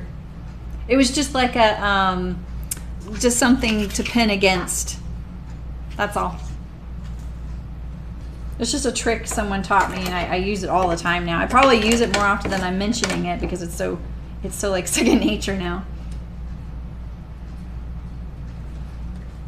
All right, so let's see here. So I'm just gonna put this on a regular zigzag stitch, and then I'm gonna take the length all the way down to 0. So the length is what moves it forward and backward, right? And we want this stitch to just be a bar tack that stays in place. So this part can be a little bit scary because I guarantee at some point you're going, oh, take the thread of the bobbin arm. Thank you, Jan. Jan, man, she is like coming in clutch today. Okay. You will sew through a button at some point, you guys, and it's not that bad. If it's a metal button, it's gonna be bad. But through the plastic ones, I'm gonna tell you right now, your needle will probably go all the way through and keep sewing. So it's kind of crazy. I'm gonna use this foot here. It works pretty good. It could be better, but it works pretty good at keeping the button where I need it to. And I can see all the holes, so it'll just go under here like this. There are feet specifically to hold that. And I think that, I do not think this is one. All right, so I'll just do a few of these so you guys don't have to stay for all the buttons. But I'll do like 3, and I'll show you how I'm gonna do it. Because what I like to do is leave long tails of thread, and then I take a needle, I pull the thread through, and then I hand tie them, and I pull them to the back. The ones in the back I don't need to pull through with a needle, but the 2 threads that are left on the top, I pull those to the back, and then I hand tie them off. So that's how I do a kind of a mix of machine and hand. So now, if you have a 2-hole button, what I recommend is that the buttons holes go vertical or parallel to your buttonhole, because otherwise you have thread going across in a slit like this, and then your buttonhole will stay open a little bit. You know what I mean? So what you do is make sure that your buttonhole threads are parallel to your buttonhole. Your threads on your button. Too many words. With the 4-hole, you know, you can do whatever you want. You can do it off kilter, you can do it parallel.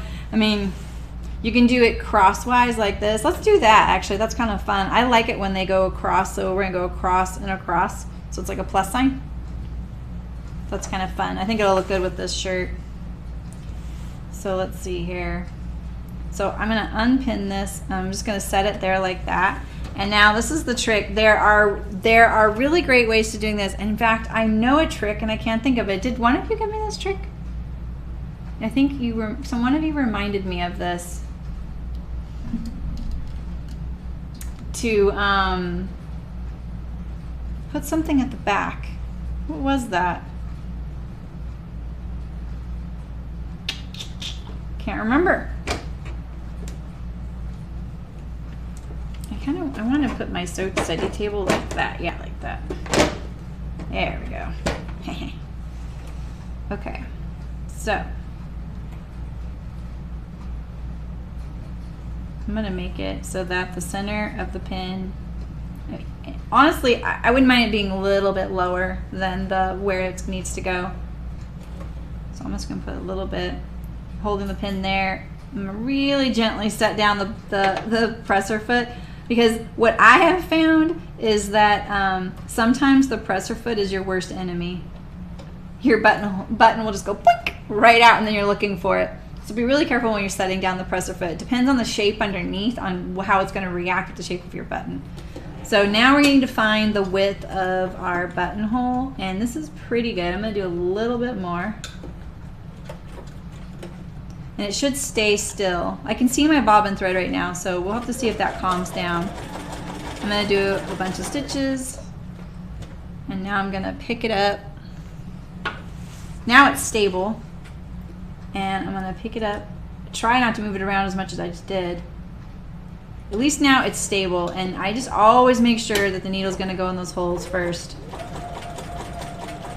So now the trick also is, if you're pushing on your button to hold it in there, be really, really careful, you guys, because if you're pressing on this and you're doing it because it's not very stable under the presser foot, chances are your button could slip out the back and then you'll sew right onto your finger. So be careful. I've almost done that before. So now we have one. Now we're going to leave some nice long tails, and we're going to cut, and we're going to go again. Because these are the two I'm going to pull to the back and hand tie. But look, that looks pretty good. Except this is that bobbin thread that came to the front. So we'll try and get that loose so that we can tie it off with the other one. I should have sewn a little bit when I changed my threads. So, all right. I'm finding the easiest way to line these up is to do the plus sign so that it's like this to the placket. So I'm gonna undo the pin a little bit. Kind of looking at that.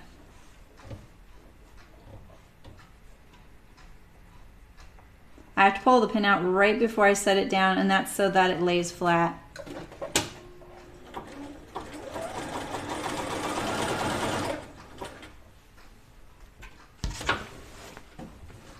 Oh gosh, why did I just pull that? All right, let's pull a long tail then. So now at least I have something to work with if I need to pull it to the back.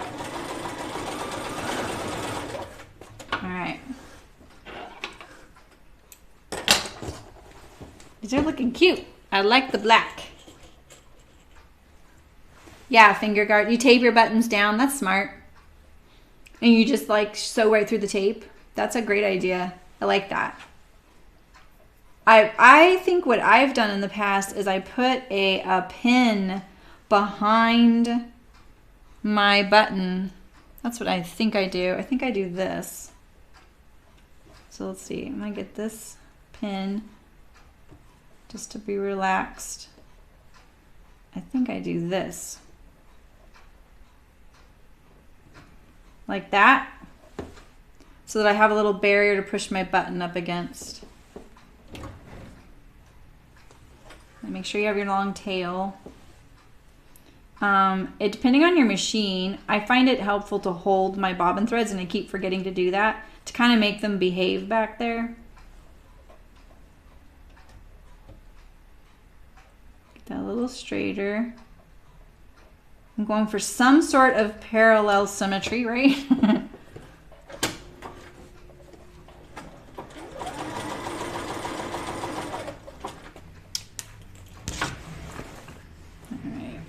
Keep pulling that out, and I shouldn't.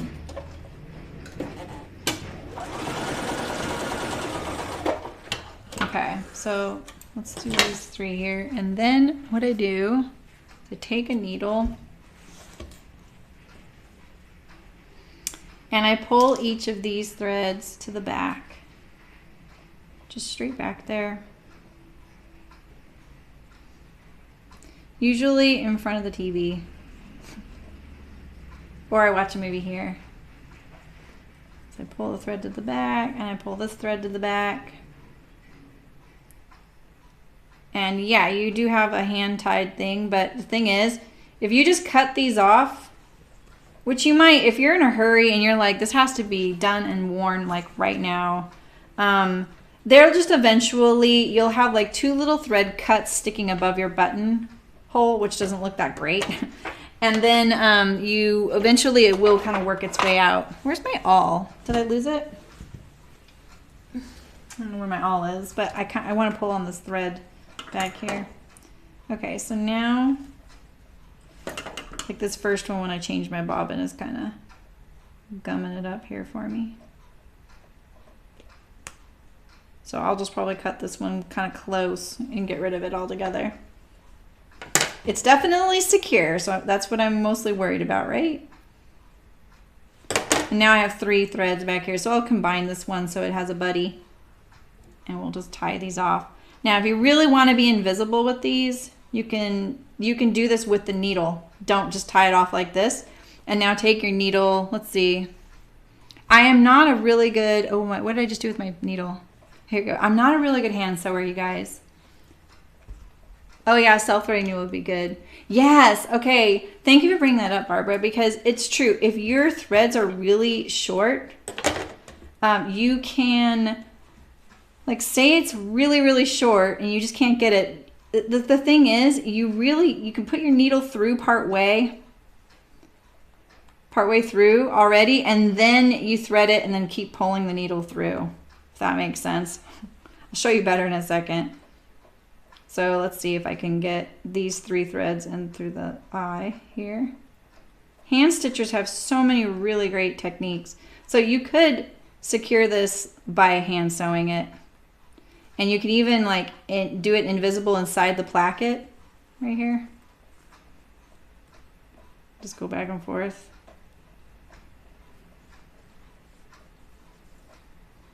Something like that. Tie it off so that it's inside the placket and a little smoother. Lots of ways to do it. I've just taught myself these ways, so you can do, there's really professional ways to do this too. And some of these I've picked up from tailors that have been doing it for a while. And some of them from the Hmong women that did all the hand stitching in the center that I worked at. They were a wealth of information. So I have 4 ends on this one because remember I left too long of a tail. So there's already 2 back here. There's going to be 4 because I did it twice. These guys can just tie to themselves. The gray back here is pretty invisible. The black really shows up. So you could do your your fabric matching thread on the back, just cut it and leave it, you know, like tie it off, cut it, leave it. And then with the thread that matches your button, like say it's a crazy color, do the weaving in thing. So it's less noticeable, you know? There's a few options. I'm gonna try and do these 2 at the same time. It's probably a little ambitious though.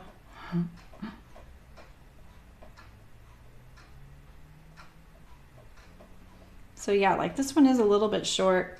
I don't think I'll make it. Oh, I made it. Awesome. There we go. So we just pull that through.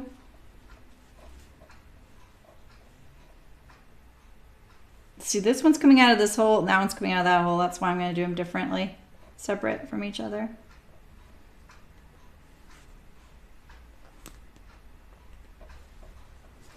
And just pull it to the back. We don't want to tie off on the top.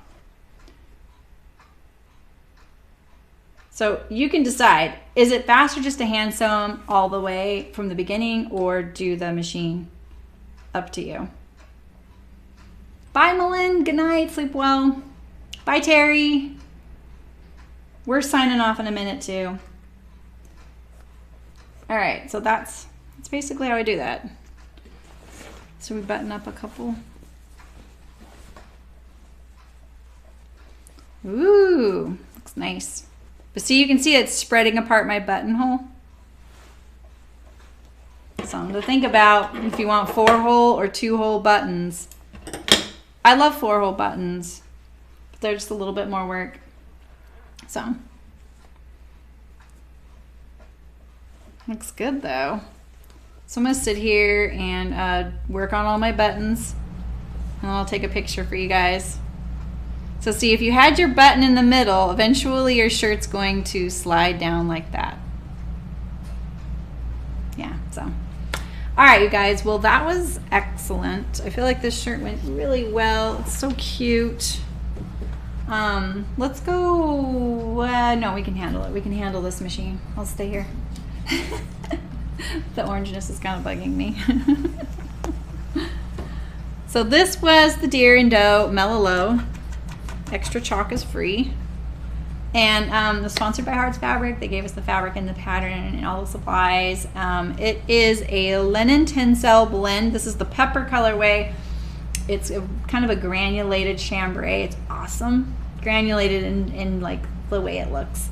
And it comes in a couple other colorways on their website, Butternut and Sky. They look really different than this. Just know that in person it's just like really lovely drape. So let's see, tomorrow we're going to be making the Tanya culottes by Megan Nielsen Patterns in a really fun print. I'm gonna do them all the way through. Maybe not the hems all the way through, but we'll see. I might serge the hems and then just fold them over. So awesome, Barbara. Have a great day. I will see you guys tomorrow at 11 a.m. Pacific. If you want to support me on Patreon, I'd really appreciate it. There's probably a link around here somewhere. It's probably in the description. It might not be in the description right now because we have the contest rules. If you want to enter the giveaway, I'm giving away some fabric from Hart, some enamel pins, some tools, some binding, and an awl this week. So just make sure, if you haven't done so already, comment in the comments section, not in the chat. Bye, Elaine. Bye, Barbara. And tell me something about your sewing journey, or when you learned, or just something about that process. I'm getting all kinds of comments. I haven't read any of them. I'm waiting till Sunday to sit down and read them all. Thank you so much to those of you who have already written them. I can't wait to read them. And then I'll pick a winner on Sunday. So you have till midnight Pacific on Saturday, tomorrow. So you're welcome, Polly. You're welcome, you guys. Thank you so much. And let's see, you can find all links to all the videos if you go to my website, sewso.live. They're just listed, really abbreviated list of each project, and a thumbnail and a link directly to the part 1, the part 2, the cutting and all that. Thank you, Claire. Thank you so much. Have a wonderful evening, you guys, and I will see you tomorrow at 11 a.m. Pacific, I hope, and we'll tackle those culottes. I'm really looking forward to it. So, bye, guys. Thanks. Bye, Petey. I'm looking for my thing here. I can't find it. Okay. Bye.